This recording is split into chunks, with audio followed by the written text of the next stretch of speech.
Make sure you download the Woodward Sports app in the App Store and the Google Play Store today. Take Woodward Sports with you wherever you go and listen live on your phone or mobile device.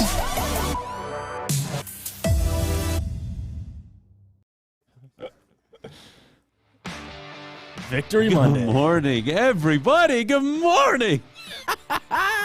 What's today? The 21st of November? It is the 21st of November. We are live, woodwardsports.com here at Novi. Oh, my goodness. Not only Feldman is it, Chevrolet. Hey, what's up, Jeff? What's going on? Not only is it is November 21st, but it's the third consecutive Victory Monday. That's huge. That is huge. And you have the hookah out. Oh, my God. All right, look, Rightfully so. the Middle Eastern is going to come out of me right now. You guys need to understand. I get 3 straight Mondays in a row where I get to look my wife in the face and say, fuck you, I'm smoking my lungs out on the show tomorrow morning. And you know what? I'm loving it. So thank you, Detroit. Thank you, Dan Campbell. Thank you to the Detroit Lions. My God. How about round of applause Mondays, right? We got to give our round of applause for the Detroit Lions, first of all. 31-18 win. Let's start there, all right? Let's start Dan Campbell. In my opinion, the first time I've seen him coach a game for 4 quarters where his staff completely outcoached the opposing sideline. So a round of applause for them. We can do that. Huh? That is huge. Unbelievable. You don't expect that from a Detroit Lions football team. You don't expect it under a Dan Campbell coached football team. Jeff, let's just go back 3 weeks. 1-6. 4-19-1 as a head coach. No road wins under his belt. Continuing to find ways to lose games. It's not looking great. Losing belief. And you know what? To be honest with you, you had no reason to believe 3 weeks ago. Defense steps up against Green Bay. Defense makes a play when it had to against Chicago. Defense completely chokes out a team, Jeff, that didn't turn the ball over. Going into yesterday, they had the 3rd fewest turnovers in football. Daniel Jones hadn't had a multi-interception game all year. In fact, he had thrown 2 interceptions all year prior to Sunday. And what do you know? Lions defense came in. Lee McNeil with the sack. Aidan Hutchinson, his 2nd interception of the year. My goodness. And you know what? A round of applause, and I'll let you guys clap here. Round of applause to all the Detroit Lions fans. Enjoy not only your Sunday, your victory. Monday, enjoy. You know what also happened 3 games ago was Aubrey Pleasant being let go. And the secondaries responded, man. Through this 3-game win streak, 7 takeaways. And that's not all on the secondary. Aidan Hutchinson has 2 of those. But still, it speaks to what this defense has been doing the last 3 weeks, which they haven't done previously, and that's take the ball away. And it's done them well. They're on a 3-game winning streak. And like you said, Dan Campbell, one of their most complete games, I think, since last year when they beat the Cardinals 30-12. Big-time win on the road. Back-to-back road wins. And 2 weeks ago, we were talking about just getting 1 road win. He gets back-to-back against a really good New York Giants football team. Man. And they're well coached. Oh, my God. But the Lions were just Oh, my God. You know what? I'm telling you guys from now. better that game. I'm telling you guys from now. If the Lions win on Thursday, we will be here at Feldman next Monday. We're going to go out of our way to be here, and I'm going to bring everybody that works here a hookah. All right? I'm going to bring every single person here a hookah. And we're all going to stand up here and get blazed together. That's what's going to happen. Having said that, Jeff, what a game. What a game. Lee McNeil, that was his best game. Aidan Hutchinson again. Yeah. You talk about how do you play defense in the NFL, right? The rules are in favor of the offense, right? Offense is the new way. It's the sexy way. How do you go out there and play good defense? You get off the field on 3rd down. Yep. You get pressure on the interior on quarterback so they can't step up in the pocket. And Lee McNeil was a problem all day. I believe he recorded 4 pressures, 1 sack, 7 tackles. My God, his best game as a Detroit Lion. You know, I don't want to get to everything all at once, right? It's 2nd hour of the show. I do want to talk about Brad Holmes, but we're going to save him for the 2nd hour. Yeah. I think right now, enjoy. Lee McNeil deserves to be brought up, too. This is Detroit Lions PR tweeted this out. Lions D-line, Lee McNeil is Detroit's first interior defensive lineman to produce a game with 3 tackles for loss and 1 sack, since Corum Reed did in October 25th, 2015. Listen, it's worth bringing out the hookah. Lee McNeil had his best game by far in a Lions uniform, and so did a lot of guys. So it was huge. Man, let me tell you. I just can't take Let you me tell you. I was seriously. watching that game yesterday. Let's talk about two important things. You went into halftime up, right? Yeah. And what have we seen consistently all year with this football team? In the second half, they have been outcoached and outplayed. That is the reality. Right. The Lions walked in with the third plus-minus differential, point differential in the third quarter, and the Giants walked in with the best plus-minus point differential in the third quarter. And you know what happened? The Giants didn't blitz you. Lions came out and answered. Ben Johnson, I think, called his best game as an offensive coordinator in his young NFL career. I would say the most complete, yes. It was not only complete, Jeff, that was not an easy game. I know the Lions made it look easy. I know the Jets aren't a legitimate 7-2, now Giants. 7-3, or excuse me, the Giants aren't a legitimate 7-2, now 7-3 football team. I understand that. But their defensive coordinator came from Baltimore. A wink. He's the real been deal. around the block. Yeah, he's the real deal. He's had answers every week, all season long, for the Giants and their opponents. They didn't have answers for the Detroit Lions. They didn't have answers for the Lions in the red zone, who continue to run the ball, run the ball, run the ball. What do you know? The strength of this offense, which is their offensive line, absolutely delivered. It was... I think the most impressive win, and not only the most impressive win under Dan Campbell, I thought it is the most important win they have had so far with him as the head coach. We talked about it before the year, before the 1-6 start, before the 3-game win streak. What were the expectations this year? I put 7-10, but I wouldn't yell at any of you at home if you said 8 or 9 wins because I could see it. But I was sitting there at 7. You are now 4-6. And all I asked you to do is split between New York and Buffalo. That's already done. That's a guarantee. Dare I say, Buffalo on Thursday, Ford Field sold out. It'll be the loudest it's been since week 1 against Philly. I can guarantee you that.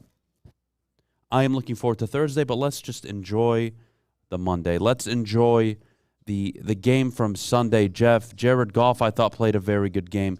You want to talk about handing out game balls maybe? Look, I know Jamal Williams ran in 3 touchdowns.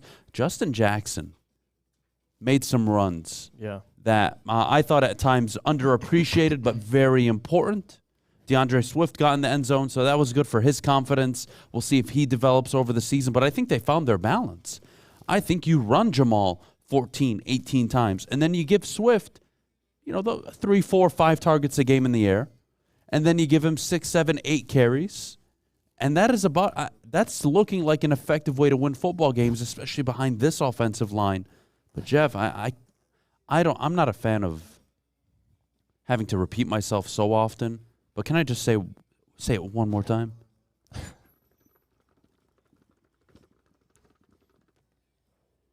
Get it off your chest. The Lions dominated. They didn't win. They dominated a wild card team. They dominated a 7-win football team. They dominated for 4 quarters a New York Giants team that all season long were very well coached, I should say, very disciplined, didn't turn the ball over, and what do you know? It was the Giants making the penalties. It was the Giants turning the ball over. This was the formula for success all year. Right. Don't shoot yourself in the foot. You don't have to go out every Sunday and beat your opponent. It's the NFL. It's the lowest margin of victory since, 1932? All these games are coming down to 7, 8, 9-point games, 1-possession games. What are you going to do about it? Don't make the crucial mistake. Don't go. Wait. Did I read the box score correctly? I think I did. Did the Lions go for it on 4th down yesterday? Let me check with my friends up in New York. Hello, 1, 2, 3. Thank you for feeding me the information. I don't believe so. They didn't go for it on 4th down and they won a football game? Wait, so you're telling me you don't have to go for it on 4th down 5, 6, 7 times a game? Wait, you're telling me you don't have to be, quote, aggressive, meaning stupid, every single game? I even like that it was right before the half where they tried to catch him off sides. It's almost like they were going for it on 4th. They didn't, and they just ended up punting. It was like even that point, you're like, oh, we'll see. No, they didn't. They didn't go for it once. It was everything you could have imagined. Yeah. And more. And we talked about it on Friday. What were the keys to victory, right? And I know it's cliche. I know we talk about winning the turnover battle. It's such a foregone. Every week it's win the turnover battle, obviously. But they've done it for 3 straight weeks now. And what do you know? They're suddenly winning 3 in a row. Jeff, I am uber impressed with Dan Campbell after yesterday. Uber impressed with the team overall as a collective, their coaching staff. Aaron Glenn, by the way, we give a round of applause for Aaron Glenn. Rightfully so. Got a lot of shit. Rightfully so. Yeah. Had it coming. Having said that, he's responded. Right. The defense has responded. And let's not act again. I was told there was no talent on this team. I thought Brad Holmes was doing a horrible job. Last I checked, those players are starting to come into their own. Oh, wait, did Kirby Joseph get an interception yesterday? Let me call my friends in New York one more time. Hello, 1, 2, 3, 4, 5. Kyle Hamilton injured, didn't get an interception. Oh, wait, what? Kyle Hamilton, number 2 overall. Oh, excuse me, fuck you. Wait, Kirby Joseph, 3rd round pick. 3 interceptions on the year. 2 forced fumbles. Couple pass deflections. Thank you for the information. And can I give credit, too, because you noticed last season when they fired Anthony Lynn, the offense improved. They fire Aubrey Pleasant. And although at the time I felt like he was a scapegoat, the facts are the facts. The defense has improved. They held Saquon. I'll just give you some context of what they did in the first half. This is the most impressive. First half defense, you hold Saquon to 10 carries for 18 yards. You get 2 sacks, 4 tackle for losses, and 6 quarterback hits, including a big-time pick by Aidan Hutchinson. A beautiful play. I mean, Daniel Jones didn't see him, especially how big Aidan is. The defense stepped up, man. AG, if there was a game to give him the game ball, it also would have been against the Giants. I mean, AG called a great game, man. Those guys, John Kaminsky, Aleem McNeil, the whole team. Aidan Hutchinson, everybody. Guys, everybody again, played well. First time since 2017 you've won 3 games in a row. Fair? Yep. Cool. Now that we've acknowledged that, date back to 2017. From 2017 till now, have you ever watched a Lions team play 4 quarters like this? The only one that comes to mind was Jacksonville early on with Patricia. If you guys remember when I believe Swift ran for over 100 yards. Yep. That is the one game that does ring a bell in my head. Having said that, it was not as impressive of a win as this one was. This was season altering. This was season saving. Not because I'm telling you right now they're going to be 11-6 or 10-7. No, it's season saving because there's a silver lining after that game. They're 4-6. You know what? I could make the case they should be 6-4, but they shot themselves in the foot. Coaches got in the way. And I said this on Twitter last night. When they were 1-6, it was an indictment and a reflection of their coaching. A fact. Now that they're 4-6, it is a reflection of their coaching as well. Their coaching staff across the board, especially Dan Campbell, deserve a ton of credit this morning. They went on the road, beat a very good, very well-coached New York Giants football team. I got nothing but good things to say. We're going to take a quick pause. When we get back, I will continue smoking my lungs out along with Jeff. But before we go, I got to tell you about the official meat supplier of Woodward Sports, and that is The Butchery. The Butchery are artisan breads, Wagyu meats, you name it, they got it. And their amazing sandwiches and selection of meats are inspired by the legendary Chef Dave. So check them out, 248-682-COWS. Give them a call, 248-682-COWS. For a limited time only, all new burgers and loaded fries at Big Boy. It's not a Slim Jim, it's the Big Jim. The chili cheese is such a tease. Guess what else is new? The Bacon Blue. How about upgrading those fries? Chili cheese fries, baked potato fries, nacho fries. What will it be? Satisfy those taste buds at Big Boy. My name is Lee. I've lost 35 pounds on the Custom Health Center program. So the 3 biggest benefits that I've gotten from this program has been I'm not snoring anymore, I have a lot of energy, it's great, and oh, by the way, look at this. No, I'm just kidding. No, I'm just kidding. Call us at 844-789-THIN or visit CustomHealthCenters.com for a free consultation and get started for as little as $5 a day. Miraculous catch! Follow us everywhere. Just search Woodward Sports on YouTube, Facebook, Twitter, Twitch, IG, and more.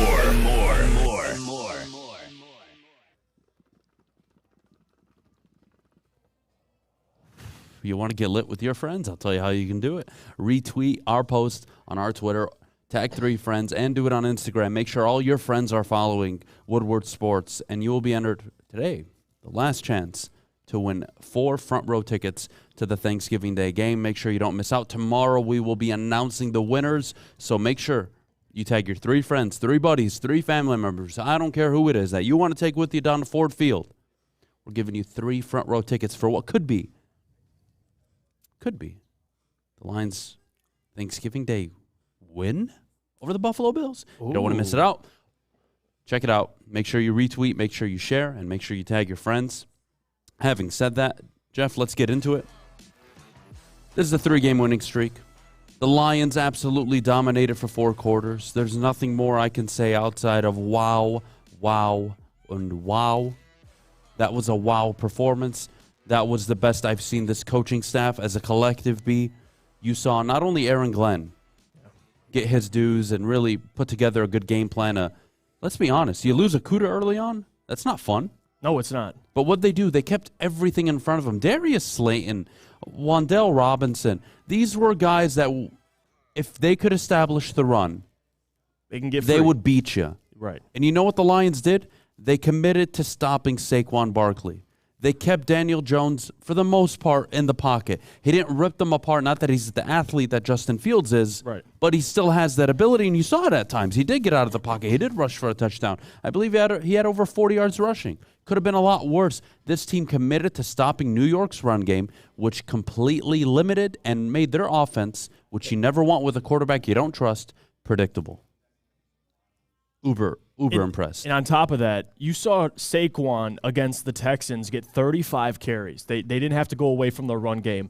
And this is what I talked about on the pregame show and really last week. And Braylon mentioned this as well. We're kind of in lockstep with the same thought, as the Lions needed to score early for the Giants to get away from their game plan. And for the Lions to score 14 in the second quarter, you could tell already they put the ball more in Daniel Jones' hand, and that's really when the opportunities arose for Aidan and Kirby. So, again, to capitalize on those interceptions, like you mentioned before, this Giants team has turned the ball over less than a lot of teams in the NFL, and they managed to get 2 turnovers, and those are the difference in ball games. That's what's been the difference the last 3 games. So, again, credit to the defense, credit to the offense for getting points up on the board early and making the Giants go away from what they do best, which is their run game. They had tons of injuries. They had injuries on the offensive line, but it doesn't take away from the fact that this Lions defensive line, they showed up to play, and that was without Pascal, and that was without Charles Harris.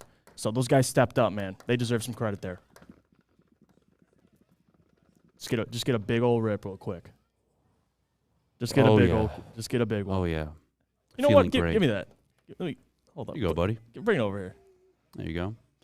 If Jeff's family members are watching, I did not influence him. This was not my idea.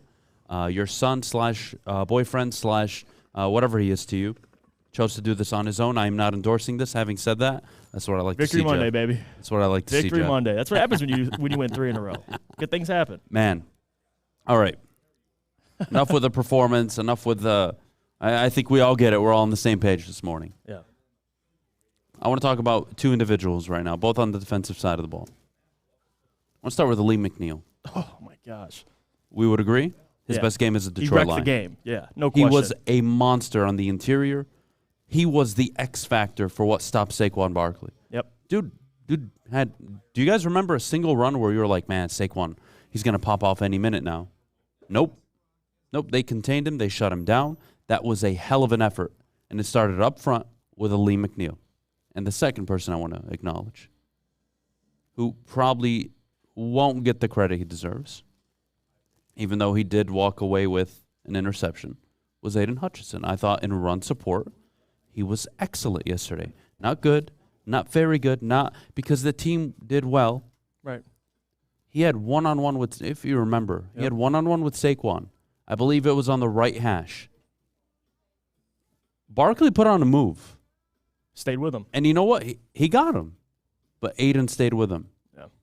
Got the tackle. That was, again, you want to talk about, I mean, well, how long did I sit up here saying you have to draft the cocaine, right? We did this for how many months? That's what it is, Jeff. It is game changers, game wreckers, a guy that you're expecting to be pass rushing. Oh, wait, suddenly drops back. You throw right into, through right into his area hands. code. That was, again, Aidan Hutchinson has been phenomenal. I believe he's the only player in the NFL, by the way, not among rookies. In the entire NFL, Aidan Hutchinson is the only player with 5 sacks and 2 interceptions. He's the second player to have 2+ sacks and 2 picks. That's the other player is Roquan Smith. So he's in some pretty good company. And what I love about Aidan, too, and we've talked about this really all season, and this is why we pushed back on those people calling Aidan a bust so early, is finding that consistency, right? Aidan was already known as a good run defender coming out of college, but the last 3 games, he's affected the game. Like the pick against the Packers, right? Red zone, he had an opportunity. He grabbed that interception, fouled it up against the Bears, had a huge sack, a timely sack down the stretch, which we asked of him to do. Yep. And then you followed up another big-time interception. That interception changed the momentum of the game. So, again, for a number 2 overall pick, this is what you ask. That's what you want. Exactly. That's all you can ask for. And dare I say, Sewell, we got to give him some credit. And listen, Monster. I know Kayvon's coming into his own. He's slowly coming along. He's missed some games. I don't care. Get but wrecked, Sewell buddy. put him in solitary confinement. He was locked up in a box. So, again, Sewell deserves some of that credit, too. But Hutchinson, he's affecting the game like we asked of him, consistently. Let me give you this one. You ready for this? This is the most impressive thing to me. I'm going to read you off the second half, all right? Everything the Lions did in the second half of the game. They came out up 17-6, again, against one of the best teams in terms of point differential in the third quarter. What'd they do? Touchdown. What'd they do after? Forced an interception. Right. Then they punted, and then it was punt, and then a touchdown, and then they sealed the deal. It was game over. The defense forced an interception, a punt. They gave up a touchdown, a fumble, and then a touchdown late that didn't matter. Your defense has been exceptional, and you were able to run the ball effectively. And who was it with? Justin Jackson. He led your team in yards. He's the one who had, I believe 7 yards a carry, a ridiculous number. And for all the love Jamal Williams should get this morning for his touchdowns, 3 of them, I believe he's leading the league with 12 touchdowns in total. He deserves all the credit. But I'm sorry, that run game started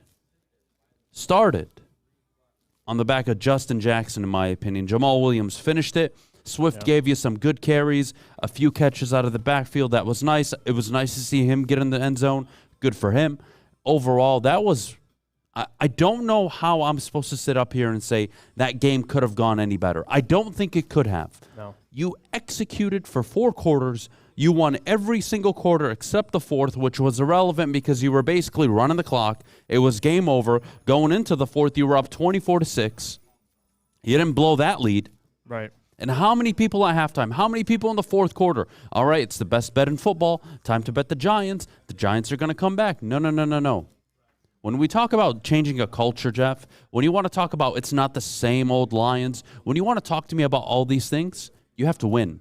And you have to close out games. And you have to close out games on the road against winning teams. They're showing improvement. And I'm sorry. These past 3.5 weeks are what I expected from this team before the season. Go win a game you're not supposed to win.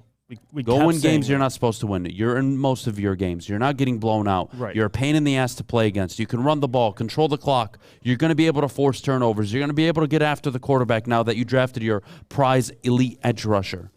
You're going to be able to do all these things. And it's finally here.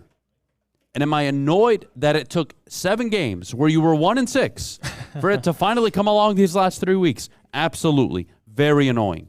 But they never quit. But that doesn't change the fact that these last 3 weeks they have done what I've been asking for, which is win. Right. You win, you inspire change. You win, you inspire confidence. You win, you can change a culture. I always use the Rams as an example. 10 straight losing seasons prior to Sean McVay. He comes in. They've had 5 straight, 2 Super Bowls, 2 NFC title games, 2 championships, 1 Super Bowl championship. Come on. That's how you change a culture, right? By winning. They've been winning. They're 4-6. Yes, they have Thursday. It's a very difficult game. We'll get to that later. But in the moment right now, I believe the confidence level, the optimism meter, the confidence meter, whatever you want to label it as, is the highest it's ever been. I could argue. Yeah. Since the off season of Jim Caldwell's second season. So going into his second season, after he came out the gate 11-5, I don't think you've had this much confidence since that point.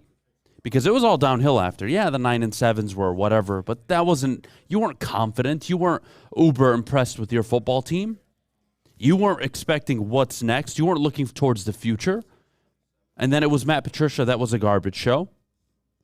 I could argue since Caldwell's 11-5 season, that off season, I don't think the confidence meter has ever been at a higher point outside of that off season. I'm here to tell you what I'm seeing, Jeff. I'm here to tell you what I think of this football team. And you know what? Yes, 3 games in a row helps a ton. Yeah. Because if they were 2-8 right now, it's not fun. Got to see results. Talking about the draft, talking about having 2 top 10 picks because the Rams absolutely suck. Yeah. Matthew Stafford, you don't know if he's going to play another snap of football in his career. The Rams pick will be your franchise quarterback likely. So thank you. But by the way, I keep saying it. It might go down as one of the best trades ever. It's really looking that way. Having said that, let's take a quick break. When we get back, has Aaron Glenn not only changed your mind, but have you seen enough on defense where now you can have the conversation, Jeff, like you were before the season. Hey, man, I can really see this team winning 8, maybe 9 games. I want to get to that conversation. We'll put a poll in the chat as well on what you guys believe the final stretch of games will be. We'll get to all that and more in just a bit. But before we do, Jeff, our good friends over at the Sports Marketing Agency. The Sports Marketing Agency helps spread awareness about mental health and substance abuse. Their new podcast, This is the S Word, helps fight the stigma about seeking help. If you or someone you know is struggling, head to thesportsma.com for more information. Thanksgiving is all about family and friends. That's why Woodward Sports wants to send you and your crew front row for the Thanksgiving Day football game. Easy there. Hey, it's Thanksgiving. Shouldn't you be in Detroit losing a football game right now? That's right, you and 3 people that you're thankful for sitting in row number 1. So close you can hear the action, smell the excitement, and taste the glory of Detroit football. All you have to do to enter is retweet or share our post on Twitter and IG, and tag 3 of your friends or family. If all 3 of those people are following Woodward Sports too, and we pick your name, you and your crew will all get the best seats inside Ford Field. So hop on Twitter and Instagram and tag your crew. And we'll see you Thanksgiving Day at Ford Field. Brought to you by Lady Jane's and Custom Health Centers. Introducing the Planet Fitness Guide to getting that post-workout glow. Step 1, what's your why? More epic energy, better sleep, blow off steam? Step 2, join Planet Fitness for just $10 a month and get moving in our clean and spacious clubs. Step 3, bask in that post-workout glow. Join Planet Fitness today for just $10 a month. Join today at any of the 50-plus Detroit area locations. We don't like to brag that we are the toughest sports network in Detroit, but we do have a guy named Darren McCarty on our side. Lemieux and McCarty, who've had a good knockdown drag up. There they go, right on the whistle. They were talking to one another. Woodward Sports.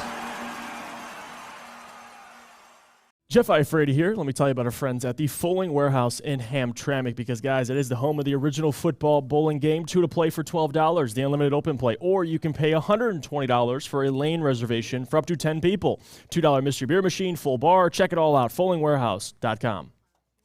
All right, we are back here on the Morning Woodward Show. How's everybody doing? I'm doing great. Here's Walter White over there. Oh, yeah. Stick, I need you to do me one more favor, buddy. I need you to take these 2 out of here, if you don't mind. Yeah, they have to go. So, yeah, if you don't mind. You believe this guy? I'll let you do it. Go ahead. God bless. Hi, guys. We're technical difficulties. Victory Monday, baby. Victory Monday. Stick, what do you think they're going to win the rest of the year? How many games?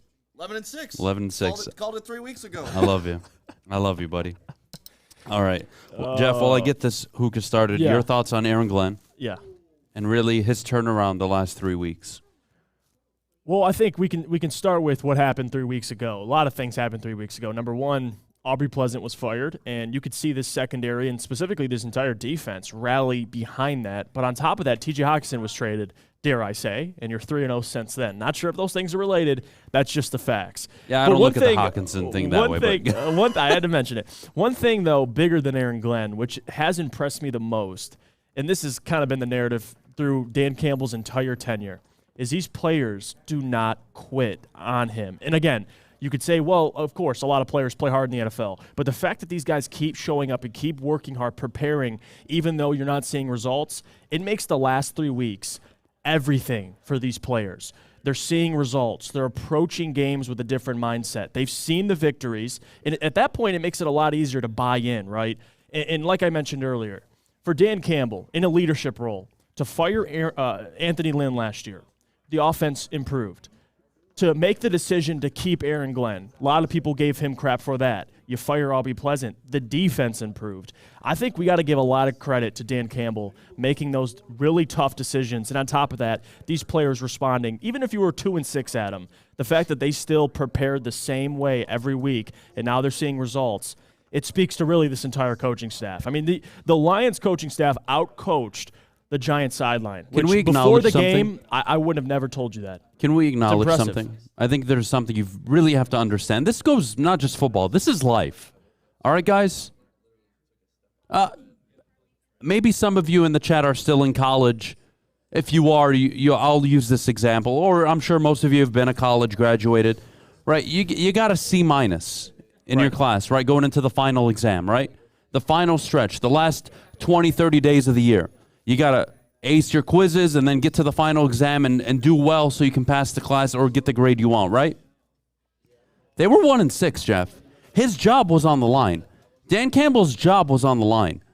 There was a fire under their ass where, again, they were in a corner. It was either we're going to sit in this corner and just die and be like every other coach, or we're going to come out fighting and we're going to show what we're made of. And over the last 3 weeks, Jeff, Aaron Glenn, Dan Campbell, that entire staff have been excellent.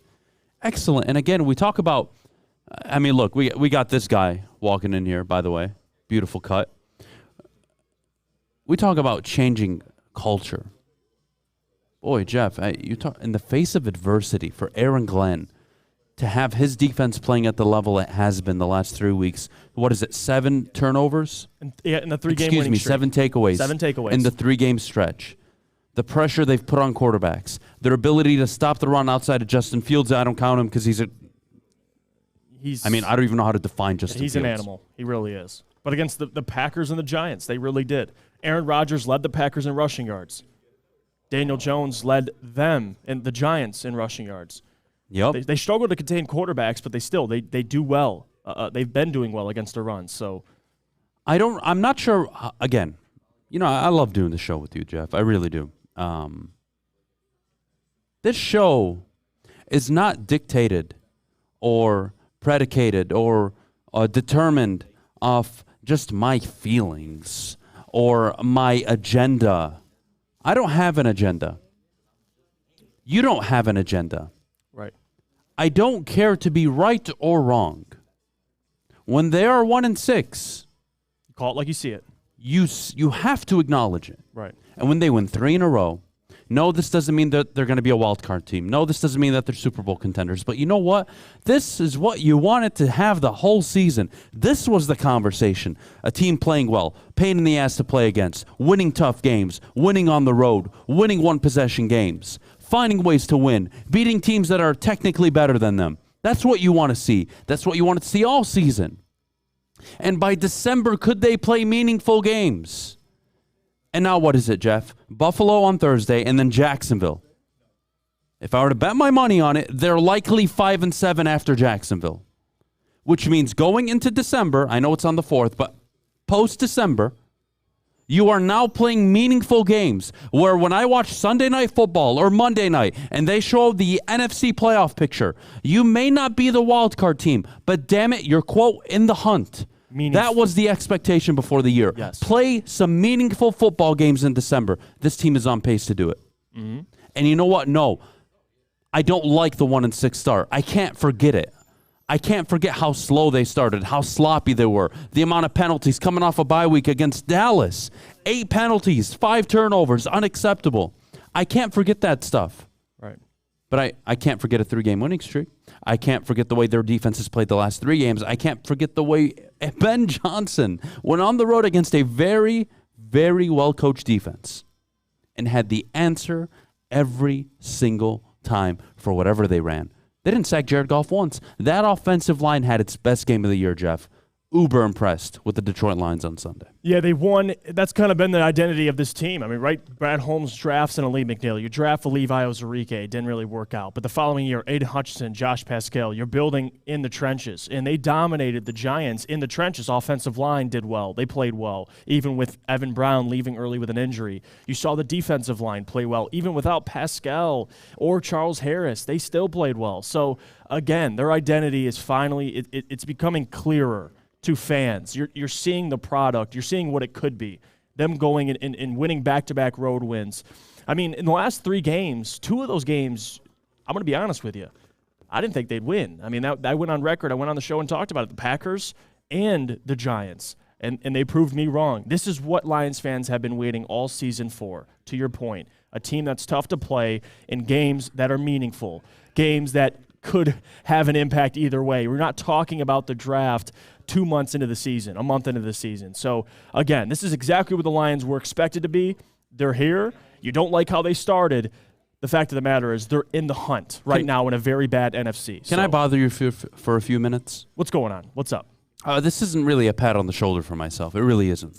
But I want to talk about something we spent months working so hard on in the offseason. Mm-hmm. Mock Draft Mondays. Looking at all the college players we looked at. Looking at the landscape of football. How are the winning teams building their football teams? Right. And, I came up with a line, draft the cocaine, right? That was the conversation. That was the mantra going into this draft. Jeff, I'm sorry. Aidan Hutchinson, Kirby Joseph, who was the highest rated PFF safety coming out of college, not Kyle Hamilton, Kirby Joseph. You got him at pick 97? Or was it 86? You're right. You're right. Don't look at me like that. No, I'm trying Jesus to think. Christ. Was that the compensatory pick you got for Galladay? I'm pretty sure. I'm just thinking about it. Off the top of my head, I'm not going to say yes. I just don't want to. Okay. I can't anyway, confirm continue. that. But the point is, you're right. The point is, Jeff, look, you look at this table. It's black, right? Unfortunately, I couldn't bring any powder with me today. But what you drafted already is turning into be. Do you have? I would love some. You have some grade A Colombian sitting on your table right now. Aidan Hutchinson, Kirby Joseph. Look at last year, Penei Sewell, Ali McNeil, Amon-Ra St. Brown. By the way, 7 catches, 76 yards. I don't forget what he did. He does all the dirty work, whether it's blocking on the inside. It reminds me a lot of Cooper Kupp. Not as the wide receiver, but in terms of his importance to his team blocking, Amon-Ra St. Brown is up there with any receiver in the NFL right now. 7 catches, 76 yards. The Giants knew he was the focal point. The Giants knew he's their only target. The Giants knew he was their guy on third down. You know what? The Lions were almost at 50% converting on third down. So impressed. They have drafted the cocaine. I am just very, not a pat on the back. It really isn't. But when we talk about how do you build a football team, that is how you do it, guys. Right. You have the pass rusher. You have a safety that's a ball hawk, right? You bring in guys on the offensive line. You get an interior lineman. And Brad Holmes has doubled down on it. I know Josh Pascal's hurt again, and that is very frustrating. But I'm going to save that for another day. He doubled down on 2 interior linemen. 1 for 2 so far on those guys. He doubled down on Pascal and Hutch. He definitely hit on Hutch. Early to say on Pascal. The injuries are frustrating, but we'll get to that at a later time. The point is you are seeing your football team build the way it is supposed to be built, and it wouldn't shock me one bit if in the 2023 draft that Rams pick is, quote, your future franchise quarterback. Or a monster defensive player, either Will Anderson or Jalen Carter. But to your point, you could talk about Brad, which we're going to get into it, Brad Holmes and the talent that's on this team, young talent that's making plays. But along with young talent, you need a coaching staff that can develop players. And that's what you're seeing, and I got to give credit to Dan and his coaching staff because you've seen rookies take that next step, take steps throughout the season. Aidan reading plays he wouldn't be reading game 1 against the Eagles, him developing. Kirby Joseph not starting the season, getting an opportunity when Tracy Walker gets hurt, and he's gotten better. He got absolutely torched against Seattle, and you've seen him improve. You've seen guys like Derek Barnes take that next step. He's had a couple consistent performances over the last couple weeks. So again, a coaching staff that develops players. Tell your mom leave me alone. That statement right there, coaching staff that develops players, that deserves a hookah hit. You do it. This is what Sundays are about. This is what Sundays are about. That's what it's about. Sundays, you get to watch your football team go out and dominate another football team. Not regression. You watch them improve, and then you get to have people like Jeff come in and you know what, next Monday, God forbid. Oh, wait, no, it won't be Monday. It'll be Friday. Yeah. God forbid, Thursday. We might have 2 hookah days somehow, in 1 week. some way, if that happens, oh, my goodness. I may call off. I might lose my mind. We might not be smoking hookah on Friday. I'm telling you right now. I might bring in legitimate blow for Friday. Telling you guys right now.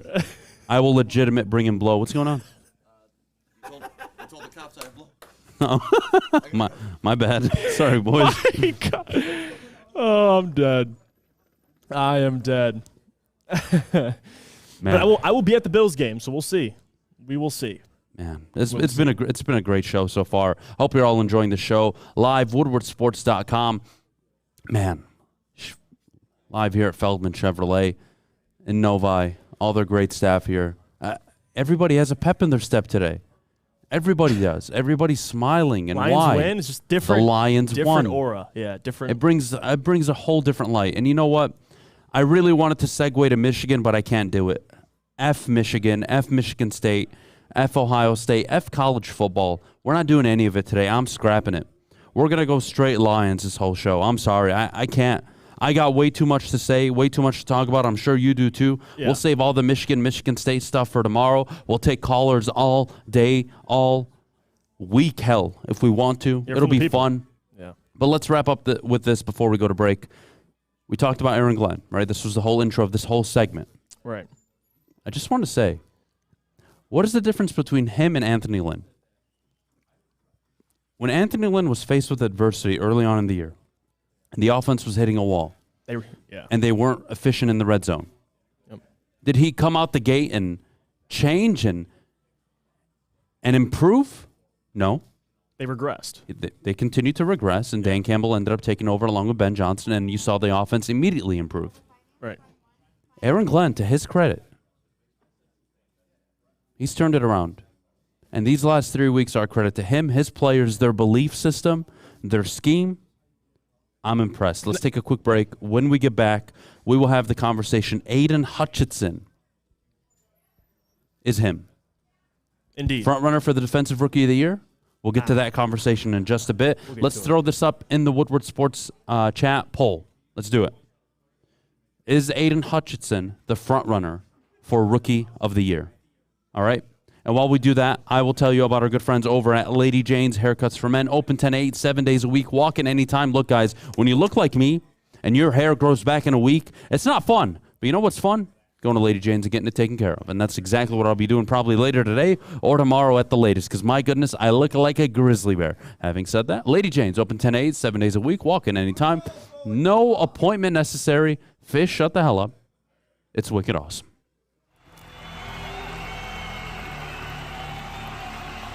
He's going deep, right side.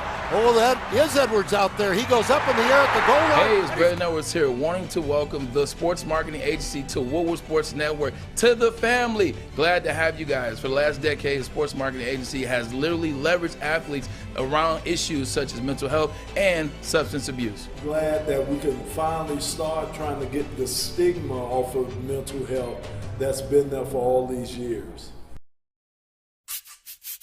You don't have to go to the beach, man. You don't have to get your butt crack full of sand. You just need a little chili peppers, man, to get that glowing beach chili peppers tan. Woo!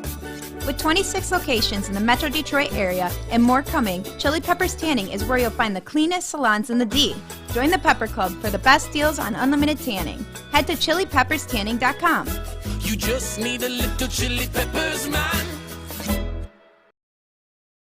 You have an opinion? Make sure it's seen and heard. Corner, jumper, tweet us, hop on the YouTube chat, slide in the DMS at Woodward Sports on all social media.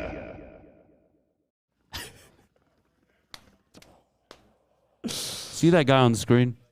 He's one of my dear friends, Michael Phillips, one of the great guys I've been around over these last few years. What an amazing man, does so much for the community, but more importantly, he will be able to help you and your family out with any of your needs, buying or selling a home. He is the guy to call. He makes you his top priority. Give Michael a call and his team over at Keller Williams at 313-403-0011. That's 313-403-0011.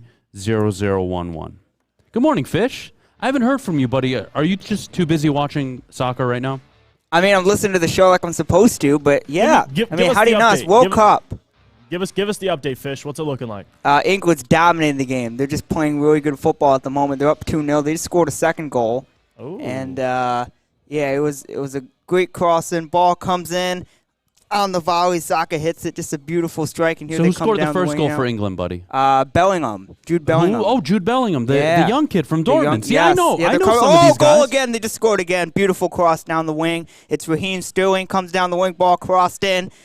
Just hits it one time. Goalie had no chance there. So Raheem They're Sterling dominating. scored. They just scored again. 3-0. It's 45 minutes. Wow, Iran, you know what? Hey, And, you guys should stick to, killing your people and blocking out the media because clearly you can't play any soccer. I don't by the think way, I'd recommend that. I do not like Iran at all, just so we're all on the same page. So I'll be talking a lot of smack during this group stage. Can't wait for the U.S. to put up hopefully 5 on Iran. Yeah, they play them next week. So I want to start with this Aidan Hutchinson Defensive Rookie of the Year talk. Can we talk about the money first? Let's do it. Yeah. $500. What I tell all of you before the year, the number 2 overall pick, when it's been a pass rusher, has won 5 of the last 6 Defensive Rookie of the Year awards. I put $500 on it before the year started. FanDuel's begging me to cash out right now. They're begging me. They called me yesterday. Adam, look, we know we messed up, man. Adam, please. Adam, just cash it out. Look, we'll take our loss. Adam, please don't do this to us. You know what I did, Jeff? I hung up the phone. Tell him, nah, man. That's why we draft the cocaine. Yeah, as you should. As you should. And I think Hutch is in the conversation. He's closing the distance. I'll say that.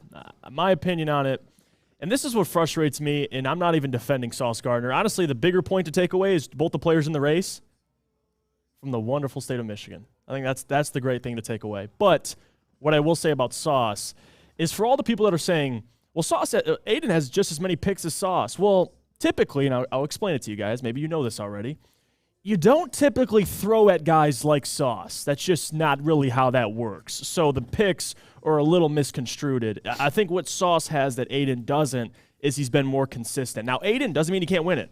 We'll see how the year closes out, but I still think Sauce is ahead of Aidan right now. I think it's barely. And I think it's close. I think it's barely, and I'll tell you why. I think Sauce is half a point ahead, in my opinion, if I were to vote. One of the better and I'll corners tell you already. Why. He's been consistent all year. He's been a shutdown corner. I believe in man coverage this year. He's only given up 7 yards. 7 yards. Think about that, guys. He's been everything as advertised. Shut down. Him, Patrick Surtain, Reed, also on the Jets, have been some of the best corners in football this year. That's what a shutdown corner looks like. Having said that, Aidan Hutchinson is making plays, man. That's got to count for something. He's trending That's got to upwards. count for something, Jeff. He's trending I think upwards. he's right behind Sauce. If I were to vote today, it would go to Sauce. But I'm telling you, Aidan keeps this up. We're looking at an 8.5, 9 sack, 2-3 interception, 2-3 fumble guy maybe. That guy, Hutch is that guy. He is him. And what do we talk about? Guys, I love doing this. I love it. I love looking back on things and being like, holy hell, how did that happen? Remember the conversation before the draft? It was, all right, Hutchinson's going 1. So Detroit Lions fans, who do you want number 2 overall? Was it Trayvon Walker, Kayvon Thibodeau? Right. Was it some of you idiots out there? You know, it's okay. You know what? I have a Dunn's hat for you, so if you want to come here to Feldman, I'll let you wear it on the show. Malik Willis, number 2 overall. The Kyle Hamilton at number 2 overall people. You know, those two, All of you who wanted those two, you can come sit right here in the middle of the show, right here in the middle of the desk. I'll give you a dunce hat. You can sit right here. I'll pat you on the head and say, it's okay, buddy. It's okay. This is why you don't listen. You just listen to Daddy, and everything will be okay. Having said that, Hutch has been everything as advertised. No question. The work ethic, the hustle, I hate using this word, but the motor, right? He is always there. But the motor led to that fumble recovery, and you could argue. I mean, him being around the football. Yes, and that's why coaches always preach helmets to the ball. Yeah. I don't care if it's a dead play. I don't care if they're getting a first down. Hustle to the football. Why? For any reason it pops out, we want to have more bodies there than they do. We want to have the chance at getting it. That's why you tell every player on defense, helmets, helmets, helmets in bunches to the football. Aidan Hutchinson, outside of Sauce Gardner, to me has been the most outstanding rookie this year on the defensive side of the ball, Jeff. Again, Aidan, he showed tons of flashes. I think he's shown things that Lions fans should be excited for. There's no doubt in my mind Hutch is going to be a great, great player. So will Sauce. The argument, though, in something that Sauce has going for him is that New York media. He's playing in a bigger market, and on top of that, he's just been more consistent. For a guy drafted a rookie corner to shut down a side of a field is unheard of, and Sauce is doing that. And he's been consistent. The interceptions, like I said, you're not typically throwing at a guy like Sauce. And if that's happening, you're doing your job. For Hutchinson, now guys are going to understand. Hutch can get those, man. He's got hands. He can pick the ball off. But Aidan can still build a case. I'm not saying he can't win it, but in my opinion, Sauce is just ahead of him right now. He's been hands down the most impressive from week 1 till now. Aidan's shown flashes, but there's also been weeks where Sauce has simply just been better. And that's where I'm coming from. But no doubt, Hutch is going to be a fantastic player. Lions fans should be excited for the future. No doubt. Oh, yeah. Oh, dear God. Having a great morning. Having a great morning. William in the Woodward Sports Chat says Aidan has shut everyone up when it has come between him and Kayvon. I agree 100%. He's excellent. He's doing very well. Man. Let's see. Westfall. Could we get the things uploaded, please? We'll figure it out and text Fletcher, please. Something's going on. Well, he texted me, so that's it. That's a you and him problem. Having said that, we're live, woodwardsports.com, here at Feldman Chevrolet out in Novi. Everyone's got a pep in their step. I think they're doing like a holiday treats, a bunch of cool desserts here. Awesome, a lot of balloons here. People are enjoying themselves. Christmas trees up. A lot of smiles, man. It's really great to see. Let's go to the people. Is Aidan Hutchinson the front runner for Rookie of the Year? 76% of you say yes. And Jeff? I mean, come on. I don't blame them, though. I'm not saying I blame look, them, again, but the Lions fans, of course, I get they're going it, to say yes. But Sauce has been as advertised. He's been as good as Patrick Surtain was his rookie year. But what prevented Surtain from winning Defensive Rookie of the Year? There's a Micah really Parsons, good, his a numbers, dominant edge rusher, right? But his numbers, right? His numbers, yep. That was the difference. And now we're looking at Aidan. You keep this up for 4, 5, 6 more games. His numbers are going to be undeniable. That's Jeff. the question. Can he keep this up? Right? Micah was right off the bat was consistent. Right? He started making those plays early in the season. Hutch has had performances where you did not know where he went. That now is becoming less of a trend, which is a great thing to see. But to my point, Sauce Gardner, from game 1 till now, has been consistent. He's done everything that Robert Saleh has asked him to do, and he's done it exceptionally. So I still believe, and it sounds like I'm going against Aidan. I'm just stating the obvious, what my eyeballs tell me. Sauce is still leading, but Aidan there's still plenty of season left. That's my point. Plenty of season. Aidan can still change that narrative. He's still in the race. It's between Sauce and Aidan at this very point. It really is.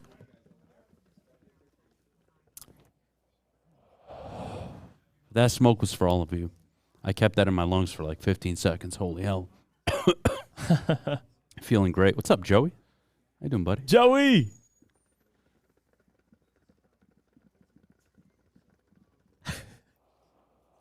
Get it in. Man. Get it in. This is, I think, the most enjoyable one I've had all year. Oh, no, quite 3-game winning streak. Oh, First time goodness in, me. 5 years? Oh, goodness me. Deserves it. God, 8:54. We got a few minutes left. Then top of the hour, I want to talk about Dan Campbell. I want to give Dan Campbell his 15 minutes. at the top of the hour. I want to talk about Dan and what he's done. Again, not just for the team in the now, but what he's done for you as a Detroit Lions fan for the future. In this moment today, I have a lot to say about Dan. Can't wait to have the conversation. But before we wrap up, I want to talk about two little things I noticed on Sunday, Jeff. Number one, Jameson Williams. His tweet on Kayvon Thibodeau. Love it. I loved it. I love the And petty. if all of you haven't seen it, go check out his Instagram. He put up a story of, I believe it was Kayvon Thibodeau after their early season win where he was crying. When they beat the He was Ravens, he made the emotional. big play. Yep, when they beat the Ravens, yeah. And then the second thing was, we talked about when would he be back. Regardless of what happens on Thursday, can we all agree, and this is the next poll, would you like to see Jameson Williams back December 4th or December 11th? Would you like to see him with a full week and a half of practice after Thanksgiving going into Jacksonville? Or do you want to give him that one more additional week? Because Jacksonville essentially will be a, quote, must win if what we expect to happen Thursday happens. Right. It'll be a must win in terms of playing meaningful games in December. Not that anybody's going to get fired or anything. No. But the point is it time to bring Jameson Williams back? Is it time to give him 4, 5, 6 games now towards the end of the year? Is it time? Because what's going to end up happening now is you bring him back after the Bills game for Jacksonville. Right. You have Justin Jackson looking very good. Jamal Williams, a red zone threat. Now you have St. Brown, Jameson Williams, Chark going to work his way back into this team. This offense is only going to get better down the stretch. And down the stretch in December and January, what do you need to be able to do to win football games in the NFL, Jeff? Control the line of scrimmage. And that's what the Lions, I guarantee you, will be able to do. Jeff, I want to see it. Do you think it happens against Jacksonville, though? Or too soon?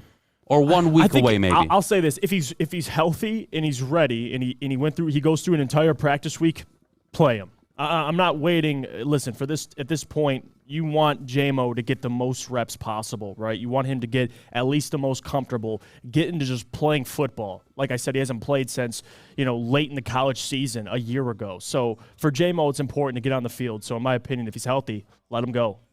Let him go. Whether that's against Jacksonville or the week after it. As soon as he's ready, let him out there. This team could use a guy like J-Mo right now with this offense. Oh, 100%. It would completely open up the offense. And again, you talk about a team that's able to, their ability to run the football now. You compound that with being able to take the top off the defense. And what did Amon-Ra St. Brown do very well yesterday?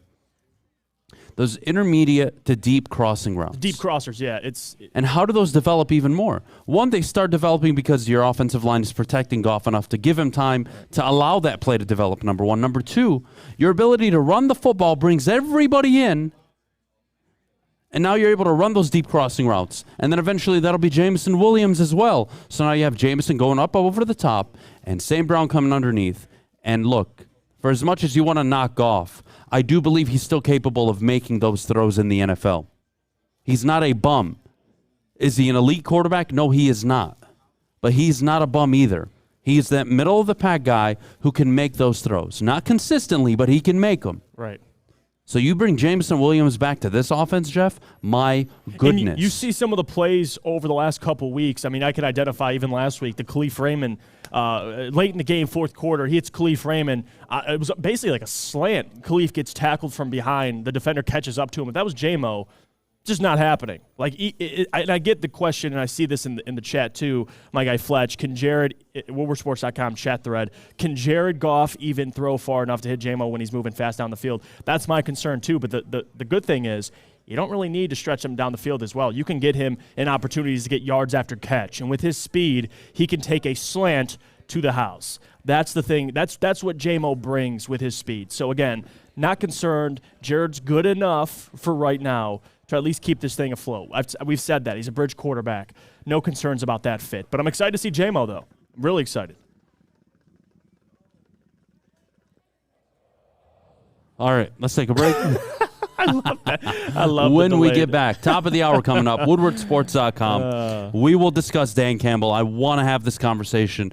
I've been wanting to do this. Unfortunately, the results have teetered in the opposite direction to start the year. Now that you've won 3 straight, I think there's a silver lining here where at least you and I can agree on something regarding this head coach. So let's get to that in just a minute. But before we do, Jeff, our good friends over at Cintron. Well, guys, Cintron is the official energy drink of the Red Wings. Cintron has combined all 3 of their delicious flavors into a limited edition 6-pack sampler box.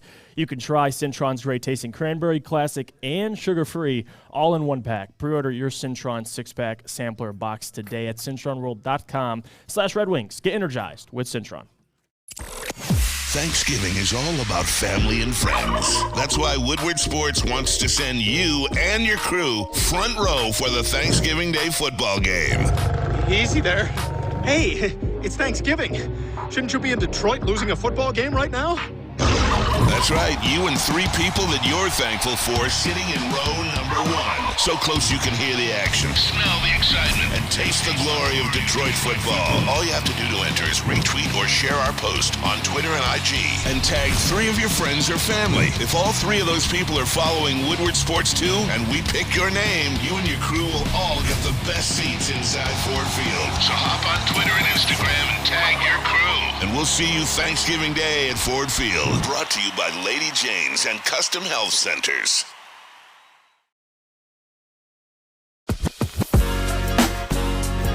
What's a winter wonderland if you can't shop, eat, and play?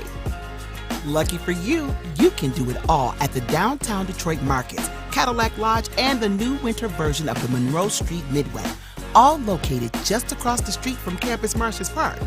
Find the fun at deckedoutdetroit.com.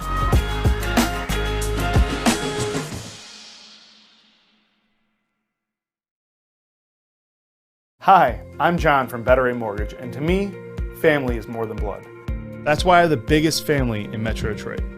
If you're looking to buy a house or refinance and need a loan, come get treated better than family by me and our entire team here at Better Rate Mortgage. We pride ourselves on giving you better advice, better service, and a better loan experience. That's why we are Better Rate. If you're looking for a new mortgage, come get treated like family. Actually, better with Better Rate Mortgage. Visit us at mybetterrate.com or call at 248-480-4467 today. Woodward Sports. Missed part of the show today? Watch again on YouTube or download the podcast anywhere you listen to podcasts. All right, are you looking to change your life for the better? Well, I'll tell you what, our good friends over at Custom Health will help you do it in a healthy, safe way. What they've done with Ryan Armani has been nothing short of a miracle because he's down almost 20 pounds now through 4.5 weeks. It'll be his 5th week, I believe, Tuesday or Wednesday. I could be wrong. Don't quote me on it. But Ryan Armani has lost so much weight. I'm so happy for him. He's feeling better than ever. Our good friends over at Custom Health have just delivered time and time again over 10,000 success stories. Unbelievable. Unbelievable. Having said that, let's talk some Dan Campbell. Let's do it. All right. Hookah hit. Celebratory hit. Here's what we're going to do right now. If you will acknowledge that the 1-6 start was the low point in this tenure, I will acknowledge this Monday is the highest point. If you acknowledge his coaching decisions to start the year cost you multiple football games, I will acknowledge he has been a vital reason, the focal reason, on why this team, the last 3 weeks, has been able to figure it out. They haven't been going for it on 4th down as often. They're punting. They're taking 3 points when they need them. They're taking them on the road. Offense is effective in the red zone. They're not turning the ball over in the red zone. They're forcing takeaways. Right. Lots of good things are happening. And that's what a well-coached football team does. And they don't commit a ton of penalties. And they don't shoot themselves in the foot. And they don't convert on 3rd and 4, but then they get a holding penalty and it's 3rd and 14. They are doing it the right way. And I think Dan Campbell, this is the highest I've had him in terms of confidence than I've been. Now, is he a guaranteed success? Is he the best coach? No. But right now, November 21st, I think his stock is the highest it's been as the Detroit Lions head coach, Jeff. Would you agree? And although, yes, I do agree. And although it's not ideal for a head coach or a coaching staff to learn on the job, you can at least acknowledge that Dan Campbell has learned from his past mistakes, his prior mistakes. And on top of that, we talk about a team early in the season. Yes, they were 1-6. And to your point, yes, they did shoot themselves in the foot a lot. But on top of that, you're banking on young, inexperienced players that just weren't making the same plays they are now. And now that these players have gotten better, they've taken that next step. Guys are showing up more and more, especially defensively. That's where the success comes into play. Young players taking that step early in one season. Now, we'll see for the years to come, they're going to get even better. But a lot of it has to do with coaching, to your point. But just like players are allowed to improve, coaches are allowed to improve. And Dan has learned from his past mistakes. I got to give him credit for that. He's coached the last 3 games. There hasn't really been anything you could say about Dan Campbell from a coaching perspective. In particular, really 4th down calls. They haven't really done that. And at least when they've had the opportunity, they went for it on 4th down against the Chicago Bears. But that was the right call. That was the right call. Even if they didn't execute it, it was the right call.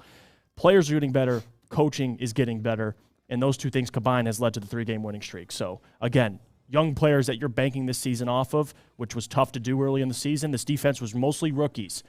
They've responded. And they really have. I mean, Kirby, Aidan, Jeff Okudah, I know he went out with a concussion, but you've seen good things from Jeff Okudah. So, overall, young players, they're making plays at them. That's what it starts with. And that's coaching. 100%. Again, you earned that right as a coach. You're not given credit in the NFL. You earn it. Yeah, you earn it. There's no such thing as a losing coach that is revered or is considered a good coach. That's not how it works, right? Mm-hmm. You win, you are considered good. You lose, you are considered bad. It's very cut and dry, right?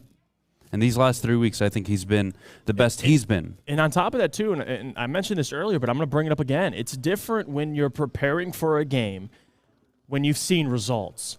When they've seen what the preparation can turn into, the results, the victories, the 2-game winning streak, even the victory against the Packers, 1 game, they prepare the same way against the Bears. They win. They prepare the same way against the New York Giants, a winning football team, a playoff team. They see results. That builds confidence when the players, the coaching staff, and you get to see that winning product. I know you're 4-6 on the season, but still, it's different when you're going into a week knowing you can win the game, right, before you're 1-6. It's tough, man, going in every single week, putting your body on the line, not seeing the results. They're seeing results. And again, coaching staff, these players have not quit on this coaching staff, Dan Campbell specifically. So that deserves credit as well. It really does. Let's talk about Jeff Okudah for a moment. A lot of Okudah talk in the chat. Yeah. He will not be ready for Thursday. I don't think you can... That's impossible to get him back I don't by think Thursday. You can get cleared through concussion protocol. No, not legally. Yeah, well, not legally. So I think he's out for Thursday. Yeah, he is.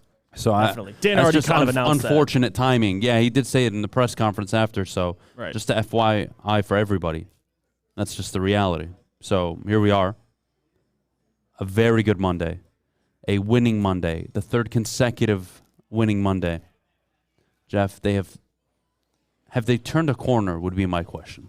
I think they have. Have you seen enough where you're like, wait, from here on out, this will be the norm, not just winning every game. It's the NFL. You're going to lose some, but where you're not scratching your head or questioning this coach in terms of, man, you're really onside kick, timeouts, giving teams extra possessions, 4th down calls, not being aggressive, being way too aggressive, missed clock management, whatever it may be. Is this the turning point where you probably don't see that again? And yes, he's learning on the job, but it'll be, how do I phrase this? Now that he's learning on the job, he's reached the point maybe where moving forward, it's just upward trajectory, not so much this up and down learning curve where he's making the same mistakes. Well, I'll tell you why I think they've turned the corner. And by turn the corner, I mean this team is figuring out ways to win close games. That was Dan Campbell's biggest knock, really, even before. Go back 3 games, before the Packers game. Check out Dan's record in 1-score games. The Lions, every week, we're close, right? And that was getting frustrating to a lot of Lions fans saying, we're close, we're close, we're close. But the last 3 weeks, it kind of makes sense why Dan was saying why they're close, because they found ways to finish these games, play well down the stretch. even against the Bears, the Jeff Okudah pick six, it changed the entirety of really the outcome of the game. So to your point, do I think they've turned the corner? Yes, I do, because they just look like a different team down the stretch especially. So that's where I think, and they've scored in the second half, which we can bring up, which has been impressive. But the results I've been seeing, how they've been able to win these close games, Dan on the sideline making their correct decisions, if these continue, yeah, I think they've turned the corner. Now, define turn the corner. Do I think they're a playoff team? Probably not. But I think they're in the hunt, and they're going to cause some teams problems down the stretch. I do think so. I really do. All right, well, let's look at their schedule ahead. They got Buffalo on Thursday. They get a little break before Jacksonville at home. Back-to-back home games, I believe. And then you get Minnesota at home. And then it's New York on the road. Carolina on the road. Home to Chicago. On the road to Green Bay.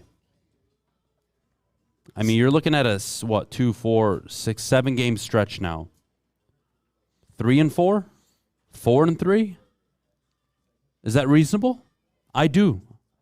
And I think if they're 3-4 or 4-3, the season, in my opinion, although the early struggles I can't forget, would have been what I would consider a step forward for them, right? 3 wins. They top it up with 7 or 8, which was the expectation going into the year. Right. And now it's next year, you get to have a conversation about your team potentially contending for the division.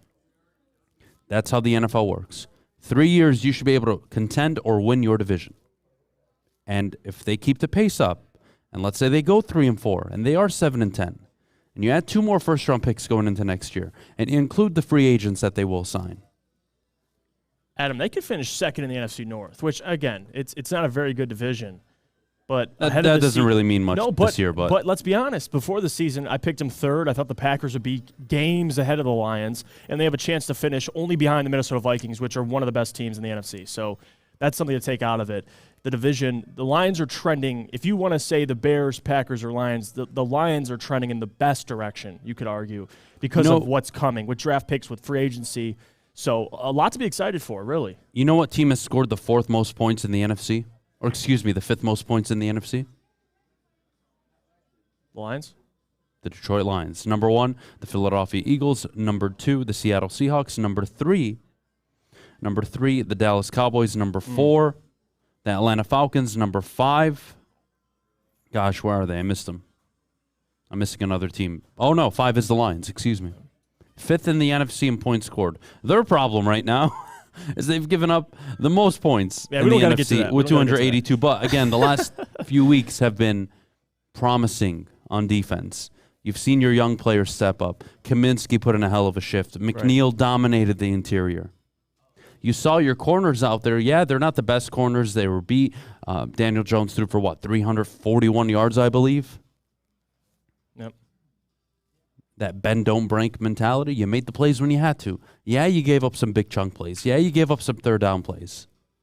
You made the plays when you had to. You got them off the field when you had to. You never allowed them to have a 2nd and 6, 2nd and 5, 2nd and 4. It was constantly 2nd and 11, 2nd and 10, and you were forcing Daniel Jones into predictable situations, which is what the Giants have done a good job of all year of avoiding. And what do you know? Daniel Jones looks like the quarterback we all know he was. So fool's gold a little bit. And now you look at the other New York team, by the way, the Jets. 2 yards They in the missed second half. completely 2 yards on their in the quarterback. second half. Zach Wilson blows. He's awful. He's not a franchise quarterback. He doesn't speak like a franchise quarterback. He doesn't play like a franchise quarterback. He does nothing like the 2nd overall pick quarterback should be able to do this long into his early career. And then he completely deflects the blame in his post. Oh yeah. Oh, did you let down your team, Zach? You only scored 3 points. Let me think. No. Excuse you? And then they asked a Jets defensive player, and he put it all on himself. Speaks to the leadership. Robert Saleh has a big problem. Yeah. And so do the Jets, because they are throwing away a lot of talent on defense. They need to figure out that quarterback situation. They do. The Jets remind me of a team like the Denver Broncos, who you bring in a Russell Wilson, one of these seasoned vet guys, you can imagine them as playoff contenders, right? Right.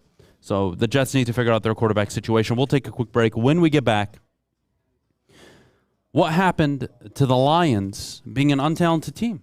I was told 4 or 5 weeks ago that Brad Holmes should be fired. and that he's missed on all his draft picks, and he hasn't done enough, and it's been unacceptable. So I would like to have that conversation about Brad Holmes coming up in just a bit. But before we go, Jeff, the best defense on and off the field. Well, I'll tell you what, a defense that will never, ever let you down, and that's Guardian Alarm, because, guys, with winter approaching, you'll be inside. You need your house protected. Guardian Alarm can help you do that. Call 1-800-STAY-OUT, and you can rest easy knowing you have 24/7 protection. That's 1-800-STAY-OUT. Let them know your friends at Woodward Sports sent you. Introducing the Planet Fitness Guide to getting that post-workout glow. Step 1, what's your why? More epic energy, better sleep, blow off steam? Step 2, join Planet Fitness for just $10 a month and get moving in our clean and spacious clubs. Step 3, bask in that post-workout glow. Join Planet Fitness today for just $10 a month. Join today at any of the 50-plus Detroit area locations.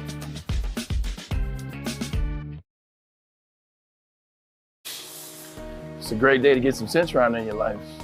Okay. There it is. Centron, here we go. Gotta grab the cranberry. Oh wait, it's 2 for $4. Gotta double up with the classic as well. Centron World, baby. Centron, available at select Kroger's, and if you wanna know how, go to @CentronWorld.com. You get dope like me. You know what? Why wait?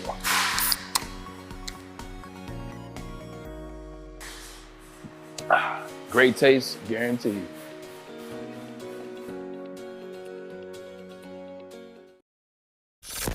Woodward Avenue, the first paved road in America. Woodward Sports, the first sports network born in Detroit and made for Detroit. Check out Moneyball Sportswear because it is your one-stop shop. Whether you want the latest look in athletic apparel or you need new uniforms for your team, Moneyball has it all. Stop at Moneyball's showroom in Southfield and experience the only way to ball. Or visit moneyballsportswear.com. You could join Woodward Sports' own Braylon Edwards on Black Friday from 11 a.m. to 12 p.m., and you could win some Moneyball swag. Moneyball, the only way to ball. Hey, Tony, you got line 1? Tony? Not sure who Tony is. Tony's got line 1. Got you, buddy. Tony's the man. Oh, God. That's a great morning. It really is.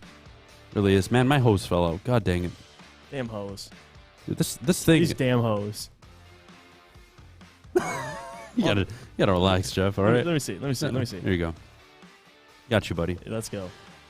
Oh, man. You know, I always tell myself, like, one of these days I should bring in the big glass one that I have at home that I used to bring. But this is, like, so much more convenient. But I was going to say, you brought that one in. Why don't you bring it now? It's just so much more convenient, Fish. I can throw it away. I don't have to worry about it. I don't have to pack it up in my car. It's a whole process, buddy.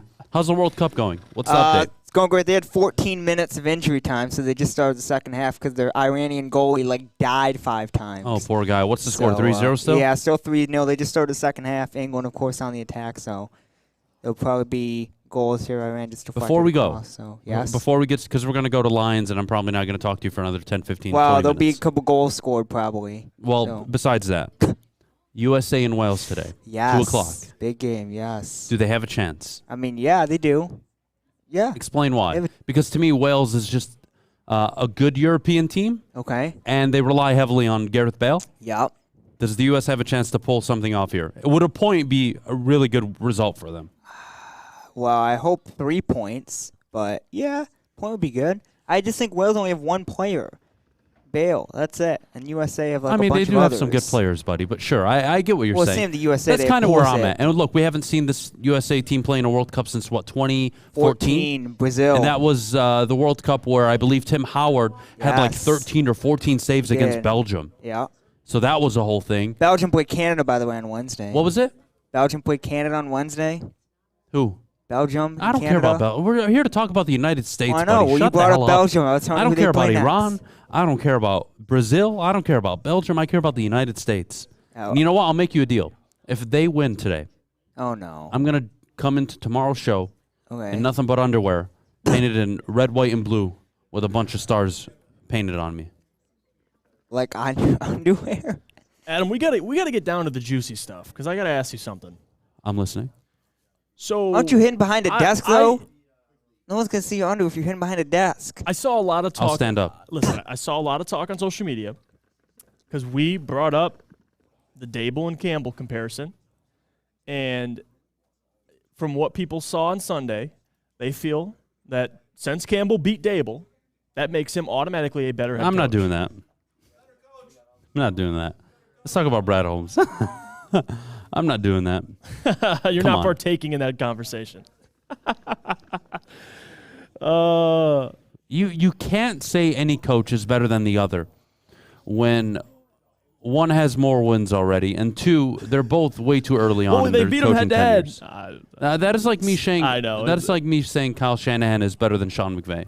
Sean McVay's been to 2 Super Bowls. He's won 1. But he's Shanahan won more beats divisions. But Shanahan beats him, and he's been to 1 Super Bowl. So I'm not doing that. Yeah, I'm not doing that. They definitely. Hey, Dan Campbell. And I'm not doing it. What I mean by that is it's not a definitive. As of right now, Brian Dable technically is a better coach. He has more wins than Dan Campbell. with that Or excuse roster- me, they're equal now. Sorry. Well, with that Dan roster, Campbell, I believe, yeah. is 7-19-1. Brian Dable now 7-3. Right?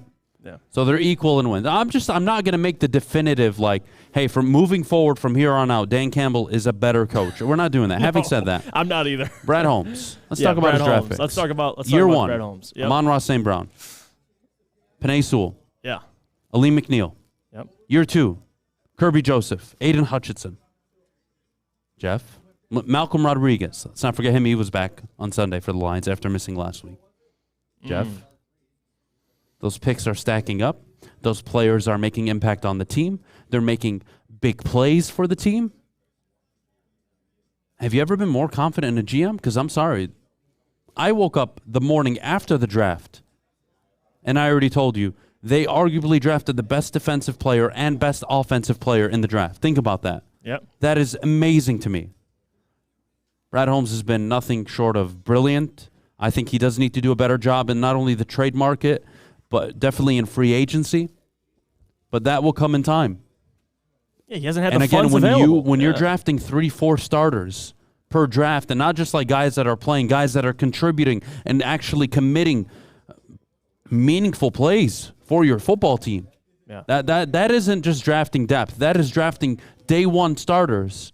When you're drafting 3 or 4 of them every draft, holy hell, Jeff, that's impressive. And on top of that, what he's added on undrafted free agents, Jerry Jacobs, right, Brock Wright, these guys making an impact. And even you talk about the draft picks, all of those draft picks are playing besides Levi Ozarike, which, again, back injury, that could end his career. But talk about the picks he's made. How many were on the field? And how many have made – you talk about the 3-game winning streak. Yes, you credit to coaching, credit to the players for executing the game plan. What about the players that have shined through those 3 games? Aidan Hutchinson, Kirby Joseph, 2 interceptions on Sunday. 2 interceptions – really, Kirby had 2 interceptions by himself, but Aidan had another one against the Packers. Brad Holmes' picks are shining. Malcolm Rodriguez all year. When he's healthy, he's made an impact. Derek Barnes, someone that I honestly didn't have much expectations for this year, has had a monster game against the Packers, played well against the Giants, especially in the run game, helping slow Saquon down. All I can say about Brad Holmes is he's done exactly what we've asked him to do in the draft. It's draft starters. He's found 3 to 4 a draft. And on top of that, you're bringing in guys like I said, Jerry Jacobs or a Brock Wright. We have to see what he can do in free agency, right? Even making trades. The trade for Trinity Benson, I was the first to criticize it. You could still, but take away the trade for Trinity Benson. The guy's done everything excellent. So I'm very curious to see what Brad Holmes does when he has funds available, because he spent the last 2 years clearing money, getting money available for the books. So we'll see what he can do. But yeah, his job identifying talent, he's done that really well. So nothing to complain. He said on both first-round picks. The other first-round pick, Jameson Williams, we have yet to see. But if he wasn't hurt, he would have been the first wide receiver taken. So plenty to look for. Brad Holmes is – this is why I always say, when you ask me, Jeff, would you rather have a top 3 pick or contend for the wild card and make the wild card, it's always 10 out of 10 times is going to be contend. Because Brad Holmes, if you have a guy like Brad Holmes, he should be able to identify talent no matter where you select. This isn't Bob Quinn. You can find talent. And Brad Holmes has done that. So, listen, I love Brad Holmes. Got nothing bad to say about him, really. You guys want to hear something crazy? The Rams pick right now is sitting at number 6 overall right now. It's crazy. Number really, 6. Really is crazy. You will have the number 6 pick, and the Lions' original pick is sitting there at 13. And that's probably where it's going to teeter. Anywhere as low as 10, as high as maybe 16, maybe. We'll have to wait and see how the season plays out. Yeah. But that Rams pick, they're not getting better anytime soon. Cooper Kupp's not coming back. They're 3-7. They're out of the playoff race. They're going to rest. They're probably going to shut down Matthew Stafford. They're going to shut down some other veterans, too. They're going to probably shut down, I don't think they shut down Ramsey or Donald until maybe the last 2-3 games of the year. Yeah. But it's done. This is a team that's going to finish 4-13 if they're lucky. And Detroit, get ready. Because you might have a top 5 pick from that Matthew Stafford trade. Ammunition for Brad Holmes. I am very, very impressed with how things have shaped up the last 3 weeks. It really has worked out in a way you couldn't have imagined. The Lions suddenly looking like the team you thought they would be before the year. Right. They're now winning. They're now 4-6, 2 games below 500. Brad Holmes, oh, well, the Lions are winning meaningless games, Adam. It's going to ruin their draft position. Good GMs don't care where they pick.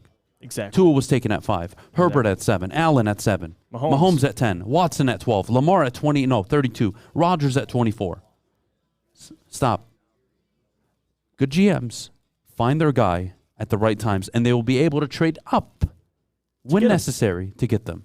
And the Lions have that capital. And Brad Holmes has shown he can do that. He's traded up in drafts, so no worry. I mean, it's not like Bob Quinn, where when Bob Quinn got here, you had the funds available. You go out, you sign Trey Flowers to a monster contract. Brad Holmes hasn't done that. I mean, he hasn't. If you want to complain about Charles Harris. That is the one thing he has done exceptionally well, I would say, is managing the cap space, fixing it, eating that dead money, but also projecting it out for the future now where you're it's all really relieving. Now you're going to be able to have flexibility and make moves. And on top of it, Jeff, you said it. He did not commit to anybody long-term. No. It was, I'm going to give you a 1-year deal. I think the only person he gave a multi-year deal to was Jamal Williams. Yeah. Nobody and else. Charles was 2. And but Charles. Still, 2 is the most. He's not giving 3-4-year deals. You're not giving a to anybody. 4-year deal, $45 million for a guy that's injured right now on the sideline not playing. Right. These are 1-year non-committal deals. You're not losing anything. There's no dead money involved. It is a good thing. He's done in my opinion, the way he's handled the salary cap alone should get a round of applause outside of what he's done in the draft. So Brad Holmes, to me, hell of a job so far. We'll take a quick pause. When we get back, Kirby Joseph, Aidan Hutchinson, you know the story. How impressed have you been with these 2 rookies so far? It has been quite the 3-game stretch. We'll get to that coming up in just a bit. The defense shutting down Saquon Barkley, unbelievable. But Jeff, our good friends over at Big Boy. Well, guys, November 22nd is 99-cent Big Boy Day with the purchase of a Pepsi. Satisfy those taste buds at Big Boy, or you can visit bigboy.com for full details and participating locations. Fellas, let's be honest. We like things to be easy. We like simple stuff, like sports 7 days a week. We like things uncomplicated, like Lady Jane's Haircuts for Men. Open 10 to 8, 7 days a week. Walk in anytime. Sign in, sit down, watch your favorite team play, and before you know it, your hair will be game ready. Open 10 to 8, 7 days a week. Walk in anytime. Lady Jane's Haircuts for Men. It's wicked awesome. 3 NBA championships. Detroit fans were there. 11 Stanley Cups. Detroit fans were there. 4 World Series wins. Detroit fans were there. And that one Lions playoff win in 1991. Yeah, Detroit fans were there. Woodward Sports, where the fans are. Chili Peppers Tanning is where you'll find all the cleanest salons in the D with spotless, sanitized rooms and trained and certified tanning professionals. Join the Pepper Club for all the best deals. They'll beat all competitors by $5. ChiliPeppersTanning.com. Hottest bulbs, hottest deals, darkest tans. Your Vitamin D headquarters. 27 locations and more on the way. Chili Peppers Tan. What's that score in the Iran game? Still 3-0. What do you think? They lose by 5? Yeah, possibly. Goal differential is going to matter. Uh-huh. Yeah, I mean, it's not looking too good for Iran right now. They've had like 20% of the ball. So that's what happens when you're... What's the England saying? It's coming home? Yep. Is it going to come home this year? Possibly. Weren't they in the final for the Euro? They were in the final for the Euro in the semi in 2018, Russia. So... 18 World Cup Russia. 2017. 18. Oh, 18. Sorry. Yeah, you confused me for a second. Sorry, buddy. God bless. By the way, it's coming to America in 26. So I'm sure you already forgot again. I am already planning a trip with my buddies, actually. Oh. We are going to go to Texas. Oh, you're going to Texas. Hopefully okay. for the final. And we're going to try to make like a 3-state trip within a few weeks to go watch the games. Nice. Catch one USA game, catch one European game, and try to catch the final. Are you going to Canada or Mexico? Okay. Never. I'll never step foot. You don't over want my dead body. You don't want bagged milk? Nope. They're friendly over there, eh? Shut the hell up, Fish. All right, Jeff, before we get to Aidan and Kirby, exceptional. I want to talk about Goff a little bit. Yeah. 17 to 26, 165 yards, no touchdowns, no interceptions. Wasn't the sexiest game. He was effective. He was effective, and just like he did against Chicago on that final drive, he made throws when he had to. He made the throws, whether it was to Khalif Raymond, Tom Kennedy, Amon-Ra St. Brown. He made certain throws. Brock Wright, near the red zone. Yeah, on the 1 yard line. He made the throws when he had to, and it set them up in positions to run the ball in. I can't not go on Monday and not acknowledge his performance. Yeah. Or I should say performances dating back to Green Bay. He's been very good, Jeff. Yeah, the turnovers is what I look at, right? And I know the interception against Chicago was called back. I know Green Bay, he threw that late interception, but overall he's played a pretty clean 3-game stretch. And with Jared Goff, he could have had 2 passing touchdowns. I mean, the one to Brock Wright, 1 yard line, the one to Amon-Ra St. Brown, 1 yard line. They ran the ball in. Jared has done everything that's asked of him, right? And you've seen these, we always talk about with Jared, you haven't really seen the consistency. It's been a lot of ups, a lot of downs. And that's kind of been Jared his whole career, right? Like for Jared Goff, to have him right now for the Detroit Lions, it's a great situation. You're not stuck. It's not like you don't have a quarterback at all. You have Jared Goff, who's middle of the pack. He can show good things. He also can lose games. So we've seen that at times too. But it definitely gives me more confidence, and it gives Brad more flexibility moving forward because you're going to draft your franchise quarterback. That's not a question. He's coming eventually.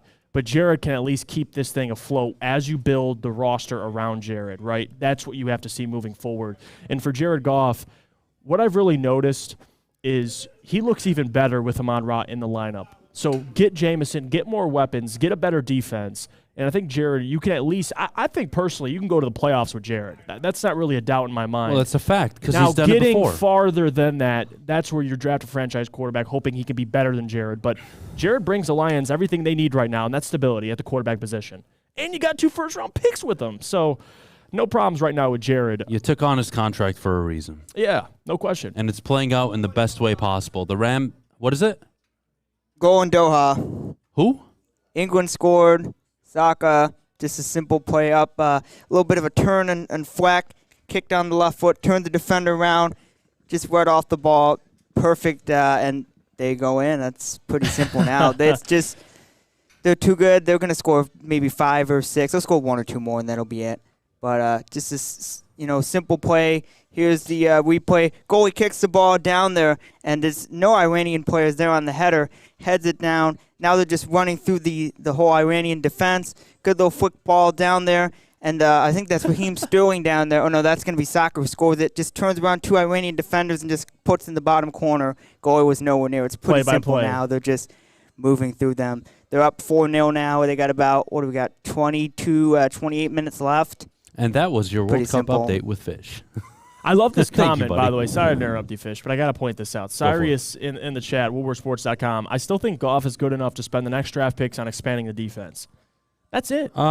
Sure. That's it. Unless you have a chance to get a franchise quarterback. That's the thing but does he give you at least confidence enough to where you could build the defense right now? And you'll get eventually your franchise quarterback. Well, no, because then you're eventually going to run into the problem of, look what Kirk Cousins looked like against Dallas. Look at how even the Commanders are winning games. It's not because of Taylor Heineke. No. Right? Look at the Jets. It's not because of Zach Wilson. Look at the Giants. It's not because of Daniel Jones.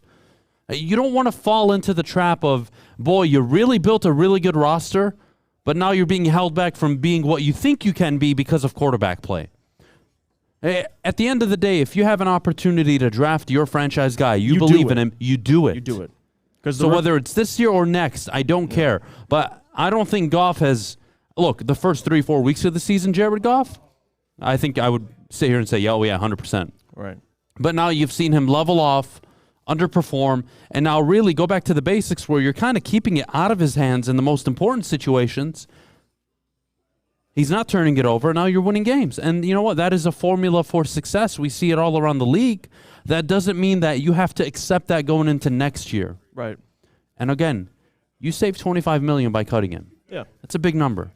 Talk about a first-round pick, saving that money on. Why don't you go spend that $25 million on 2 defensive proven players? That's where the argument for and then you can just draft your quarterback franchise quarterback early on. But let's say you have Carolina and Houston. Bryce and CJ are off the board. At that point, what do you do? If Bryce and CJ are off the board, as of right now, maybe you take a flyer. But I don't take Will flyers Anderson or Jalen Carter. I'm looking at the defense. Yeah, yes. no question. And then that's where I was going. And with at 13, 11, wherever.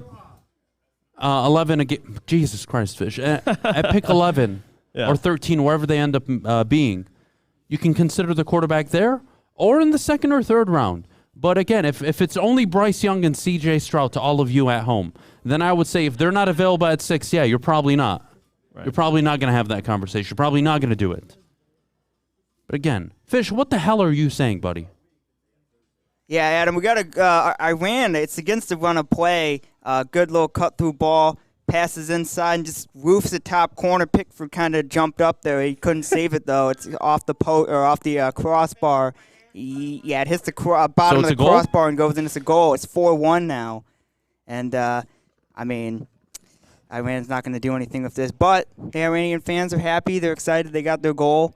So it couldn't matter in the goal differential. But, it's 4-1 now. They got 25 minutes left. So all right, Iran's Fish, that's got enough time. World Cup. I don't care about Iran or England, honestly. Sorry, buddy. Okay, sounds good. But appreciate the update. Did you see the report of Lion Scouts at the Florida game? Yes. Checking out Anthony Richardson? Yeah, it's not going to happen. You have the intel. I have the intel, yes. I've seen it. It doesn't work. I'm not a big Anthony Richardson guy either, but hey, those are the reports. Well, they're scouting. They do their due diligence. The reports and the people that did their due diligence and the people that know the game more than I do told me that Kyle Hamilton or Malik Willis should be the number 2 overall pick. So save me the crap. We're going to take a quick break. When we get back, I want to wrap up with some interesting weekend. Yeah. Some interesting weekend talk happened. All right? I made a move. I think you remember. I'm not going to say now.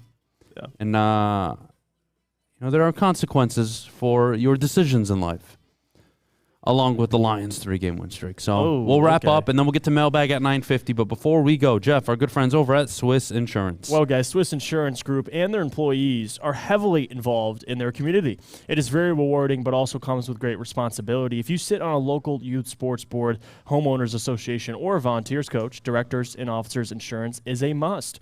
Make sure the kids, parents, and volunteers are protected. Call Swiss Insurance today. Thanksgiving is all about family and friends. That's why Woodward Sports wants to send you and your crew front row for the Thanksgiving Day football game. Easy there. Hey, it's Thanksgiving. Shouldn't you be in Detroit losing a football game right now? That's right, you and 3 people that you're thankful for sitting in row number 1. So close you can hear the action, smell the excitement, and taste the glory of Detroit football. All you have to do to enter is retweet or share our post on Twitter and IG and tag 3 of your friends or family. If all 3 of those people are following Woodward Sports too, and we pick your name, you and your crew will all get the best seats inside Ford Field. So hop on Twitter and Instagram and tag your crew. And we'll see you Thanksgiving Day at Ford Field. Brought to you by Lady Jane's and Custom Health Centers. Life is full of hard choices. We're here to make one of life's biggest decisions as simple as possible. My name is Christina Gennari, and for over 20 years, I've helped hundreds of families buy and sell homes. We cover all of Metro Detroit and more, from large luxury homes to starter homes. We will work hard to make sure that you get the home of your dreams. So if you're in the market today or even thinking about buying or selling in the future, make the obvious choice. Christina Gennari, the obvious choice in real estate. Visit us at soldchristina.com today. The only sports network in Detroit that starts with a W. You know, because we win. Woodward Sports, Detroit's winning sports network. Downtown Detroit is all decked out this holiday season with the return of the Cadillac Lodge and the Monroe Street Midway. The Midway has a giant slide, winter bumper cars, and an indoor arcade. Plus, you can grab drinks at the lodge before and after the games. Shop, eat, and play downtown all winter long with Decked Out Detroit and our good friends over at Bedrock. We are back. 9:40 live. November 21st, Monday morning. The Lions have won 3 straight in a row. 3 straight in a row. WoodwardSports.com. Jeff, we play fantasy football together, man. And, you know, I think a lot of you understand the grind of fantasy football every year. You draft a team, you think you got the players you want, and then it really falls apart for some of you, and for some of you it all clicks, and then you go out and win, right? So, you know, this year I didn't have the best start to my year. I drafted Javonte Williams. I drafted Cam Akers. My team sucked. But I made timely trades, and I sold Lamar Jackson, Christian McCaffrey, Jalen Waddle, all these guys. I traded them when their value was at peak level. And I was somehow able to get a St. Brown, Alvin Kamara, and Jonathan Taylor. And then last week I shared the deal with you guys where I sent Derrick Henry, Dallas Goedert, and I believe one other player for Travis Kelce and Najee Harris. Yeah. Cool. Travis Kelce put up 36 points yesterday. Second game with multiple touchdowns. I have won highest points in 3 of the last 4 weeks, and have finished second in 4 of the last 5. I am steamrolling teams. And Kyler Murray is likely to miss tonight's Monday Night Football game. I had to make that call yesterday. Me too. Whether I'd start Kyler or Daniel Jones. I started Jacoby Brissett. Well, he gave you something, right? 25. That's good. I'll Daniel take it. Jones gave me 29. Okay. And I was very happy with it. And I ended up winning. Obviously, I had the highest points in the league that day. And again, there's no better feeling. The Lions win. You get to do a great Monday show with all of you amazing people listening and watching. You get to enjoy your team winning on fantasy football. You get to laugh at the people that didn't believe in you. It's a great Monday, man. Mondays are the best, especially when you're winning. Your fantasy football team is winning. So I hope you all had success this weekend like I did in your fantasy football league. But moving on, I murdered Jonah, by the way, in our league. I put up highest points, by the way, in our league as well. You know, just FYI. And, I did start Joshua Palmer, just saying. 2 touchdowns, 100 yards. Me and Roman are neck and neck. He has Kittle, I have McCaffrey. You won. Don't get ahead of yourself. I know. I think so, but we'll Who's see. up? That's it. It's Kittle. Who's McCaffrey. up? Like in the game? Who's up in points? You or him? He's by like 1. It's tied. Oh, wow. It's neck and neck. Yeah. Oh, dear Neck God. and This is neck. going to be a great watch. So you're going to be stressed watching He had the football Dallas tonight? kicker, got him 23, by the way. Nuked a 60-yarder, Yep. had to redo it, And then did nuked it again. another 60-yarder. I started Tyler Bass, so I can't say anything. He got me 23 points. Yeah, he ate too. Baltimore defense looking great. They got me 20 points. It was a great weekend for fantasy football. I loved it. I hope all of you in the chat had success. Jeff, I ignored Michigan this whole time. We have 7 minutes. Let's talk about them. Michigan barely survive against Illinois. Without a lot of key players. And you know what? We posed the question on Woodward Sports Twitter. You know, does Blake Corum deserve to be in the Heisman race after Saturday? Because he went down. He did. And I'm going to make the case for him. Still on 100 yards. Well, let me finish. I'm going to make the case he should be, because Michigan were in control. They would have dominated the game had he been healthy for the second half. Shows his value. Showed his value. He's the most important player on that team. Tennessee going down. All these teams going down only further justified Blake Corum and his value. Michigan walked away. They're lucky. But I'm sorry. Who's the clear Heisman guy? Stroud won, maybe? Is it Stroud? I think Drake. Hooker's out of it. Yeah, he got hurt. So it's got to be Stroud Drake won. May might be in that. No, Caleb they Williams. lost. Drake May. No, they lost. I'm sorry. Caleb Williams. Caleb Williams I can be think he 3. I'm going deserves to go to be, 1 CJ Stroud, 2 Blake Corum. Yeah. and 3 Caleb Williams. And then at 1 and 2 between Stroud and Corum, Saturday, we will find out who's going to win the Heisman. But the problem is, I think Corum tore his ACL or hyperextended his knee. One of the two. He was walking both on of which are a disaster because a hyperextended knee is about 4 to 6 weeks. Recovery. 4 to 6 week recovery. He's going to have to turn around for Saturday. He's going to play. They'll get him a knee brace, but he's not going to be explosive Blake Corum. And are you going to get Donovan Edwards back for this game? That's the key. There are so many questions I have for this Michigan-Ohio State game, but boy, J.J. McCarthy didn't look great. And for as much as we talked about before the year, him being able to take you to this next level, he's shown it at times. But he's not getting any favors from this play calling and his wide receivers either. Right. Andrell Anthony dropping a touchdown. How many wide receivers are actually creating space? Michigan have a real problem with their offense, and it's just their foundation, though. If they can't run the football, what are they? And I don't know what they are. Because clearly they're not creative enough to get people open. And when they are open, either the quarterback misses the guy or he drops it. That's it. And that is not ideal. So J.J. McCarthy, super underwhelming against Illinois. I'm not seeing it. And for, yes, all the talk, 5-star quarterback. I got to look at Jim Harbaugh on this. This isn't the players anymore. Jim, you haven't developed a quarterback yet.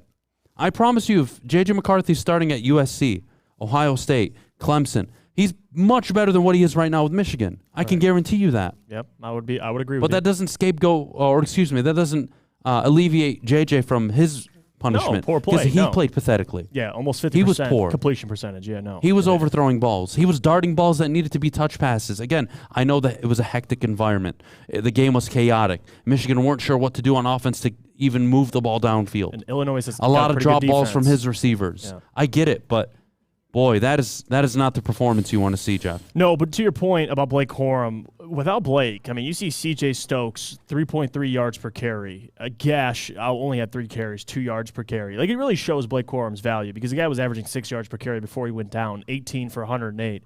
So I think Corum's still in the Heisman conversation. But with Michigan, for them to do that without Blake in the second half, without Donovan Edwards, without Mike Morris, without Schoonmaker, without Andrell Anthony, that's impressive, at least. A win's a win, right? You see some of the best teams in college football over the weekend. Georgia squeaks out. I shouldn't say squeak out, but they win a closer game than you probably should have against Kentucky. Ohio State has a shootout with Maryland. It doesn't help. So for Michigan, it does help Michigan's case for having a close game against Illinois. So, again, yes, they didn't play well. They still found ways to win. Jake Moody's the best kicker in America. He's going to be drafted this year. Hopefully the Lions will see.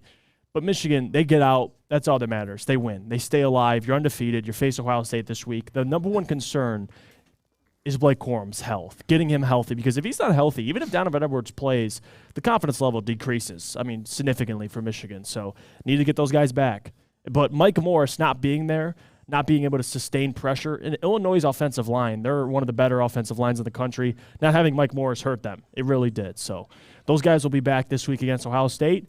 I'm not going to base this, results of how close Illinois in that game was for next week.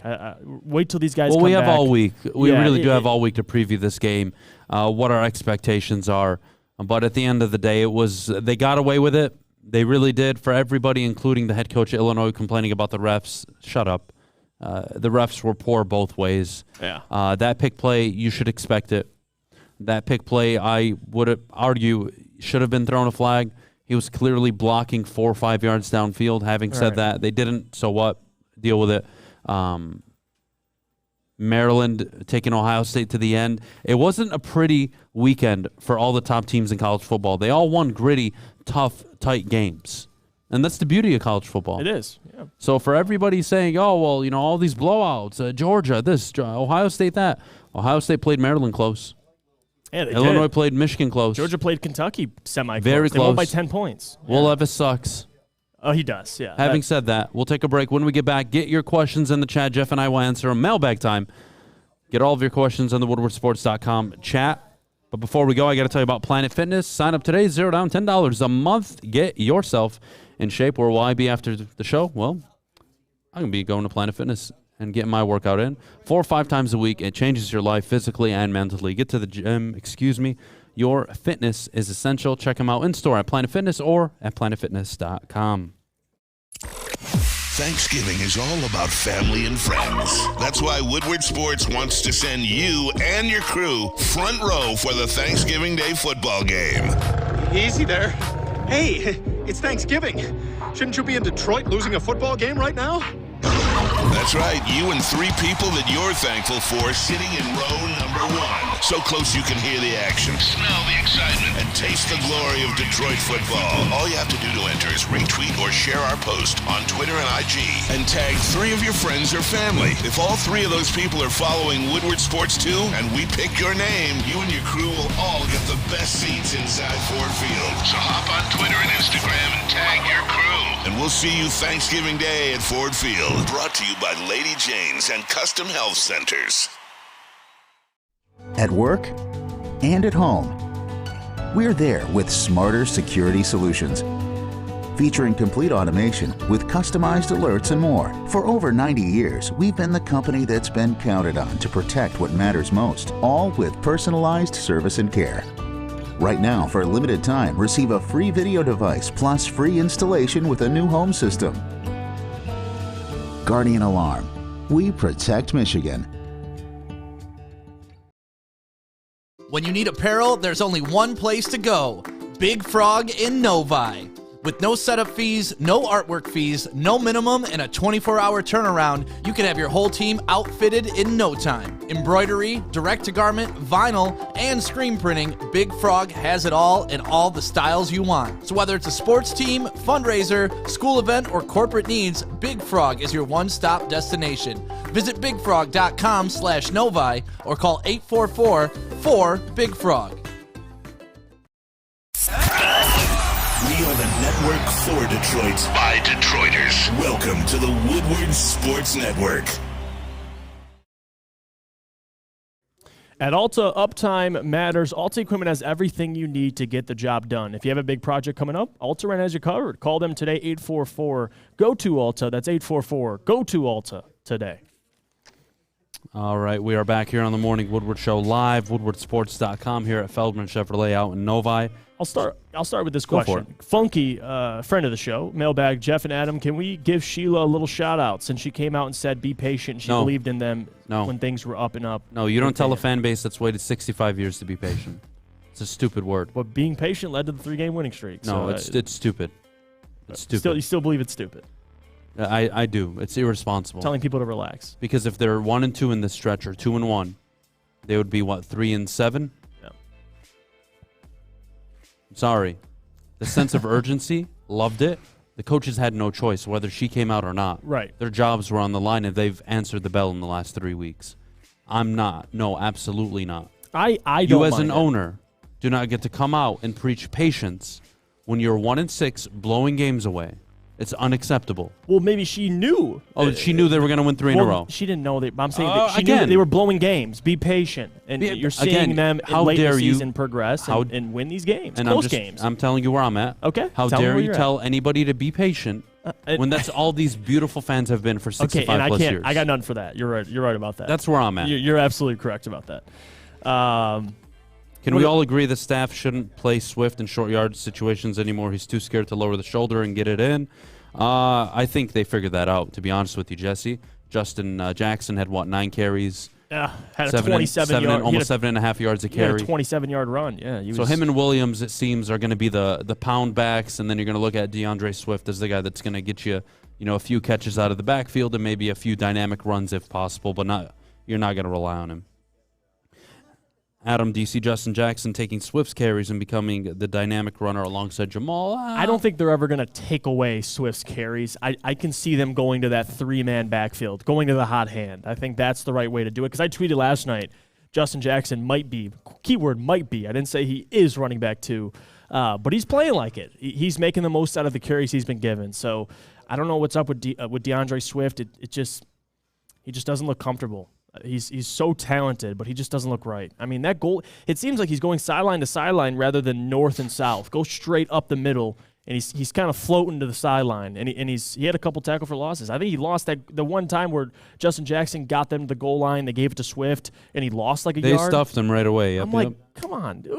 You're better than that, Swift. What do you think, Hendon Hooker in the second round? No. All right, good, because I'm not drafting a 26-year-old quarterback to sit him for a year to recover with an from ACL injury. Who's his key part is being mobile. He's a mobile guy. ACL injury. He'll probably be third, fourth round. If he's lucky, third round. Yeah, I'm with you.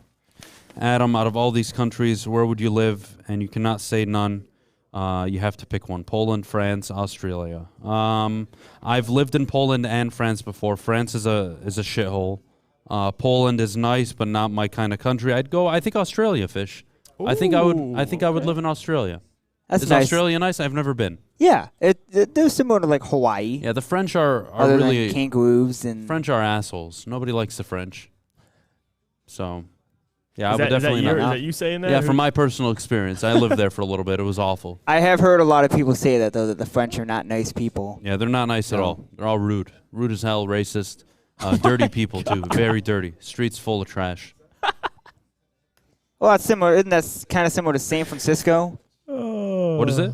Isn't it kind of similar to San Francisco? To an extent, but not really. What about this one? Cheez-It at WoolworthSports.com. I love the chat Cheez-Its. asks, Mailbag, re-sign or let Jamal Williams walk at the end of the season? I think you re-sign him to a 1 year, 2 year deal. Honestly, probably 1 year. Before You the extend season, him. or not before the season. He's but during the clearly a season, leader. He is. Yeah, he's impactful, man. And he's the guy producing. you're giving 14 carries a game. So until you find somebody else to do it, You're signing Jamal. Yeah. Exactly. Leading the NFL in touchdowns currently for running backs. All right, let's see what else we got here. Adam and Jeff, I'm 5 for 5 this weekend so far. Let's get a FOS in the chat. And Jeff almost lost this weekend. PHI. Oh, Philly almost lost. They did. Called that game, too. I told you the 7.5 was one of the best bets of the weekend. Yeah, you were right. Saturday's got them boys playing good, man. They really Bengals. So they could have won that game if Jonathan Taylor didn't fumble. JT cover. Yeah. Or, excuse me, Colts cover. Yep. Bengals. What were my bets from Friday? Bengals to cover that hit. I think what I have here. Fish, do you remember my bets from Friday? I really forgot. Underdog, you picked the Jets? I picked the Jets money line. That messed up. So we're 2-1 so far. You picked 3 underdogs. That's all I know. I picked 3 underdogs. What were the other ones? Oh, I picked the Saints. That one hit. Yeah. So I think I went 3-2 this weekend. Not the best. But that's what. Hey, you said it yourself. You're Make going money. for underdogs. You're high risk. High risk, high reward. Almost pulled off, man. The Jets and Colts. Gosh, how about the Colts though? Under Jeff Saturday, look like a completely different football team. Yeah, they do. Seems like coaching Nick matters. Sirianni, did you see his celebration at the end of the game? Yeah. Did you like it or not? I don't mind it, but if that was Dan Campbell, I mean, I'd probably be like, all right, relax. Celebrating with the fans though, are you really going to kill him for it? Well, he was also talking trash to Colts fans. I bet too. they were talking trash to him all probably. game. and he worked for the Colts too. There's that relationship, so I don't mind it. Yeah, I didn't mind it. I don't think it was that bad. It was a bit out of character for a head coach, but he's dapping up fans. I don't think that's where I put my No, let him fist go, on the man. table. That was a big win for them. I mean, really, coming off last week, they beat the Colts, a good football team. All right, Randy asks, Give him credit. Mailbag, are we concerned with this time Buffalo has spent in Detroit to determine who's going to be, quote, better rested? I think Buffalo flew back, actually. Yeah, they did. And then they'll Yeah, fly they flew back, I want back. to say Wednesday. Yep. So Buffalo will still travel, but it's like an hour flight. Yeah, so I'm it's not that playing bad. the who's more rested card. Bills are the better team. We'll see what the Lions can do though. The Bills, man.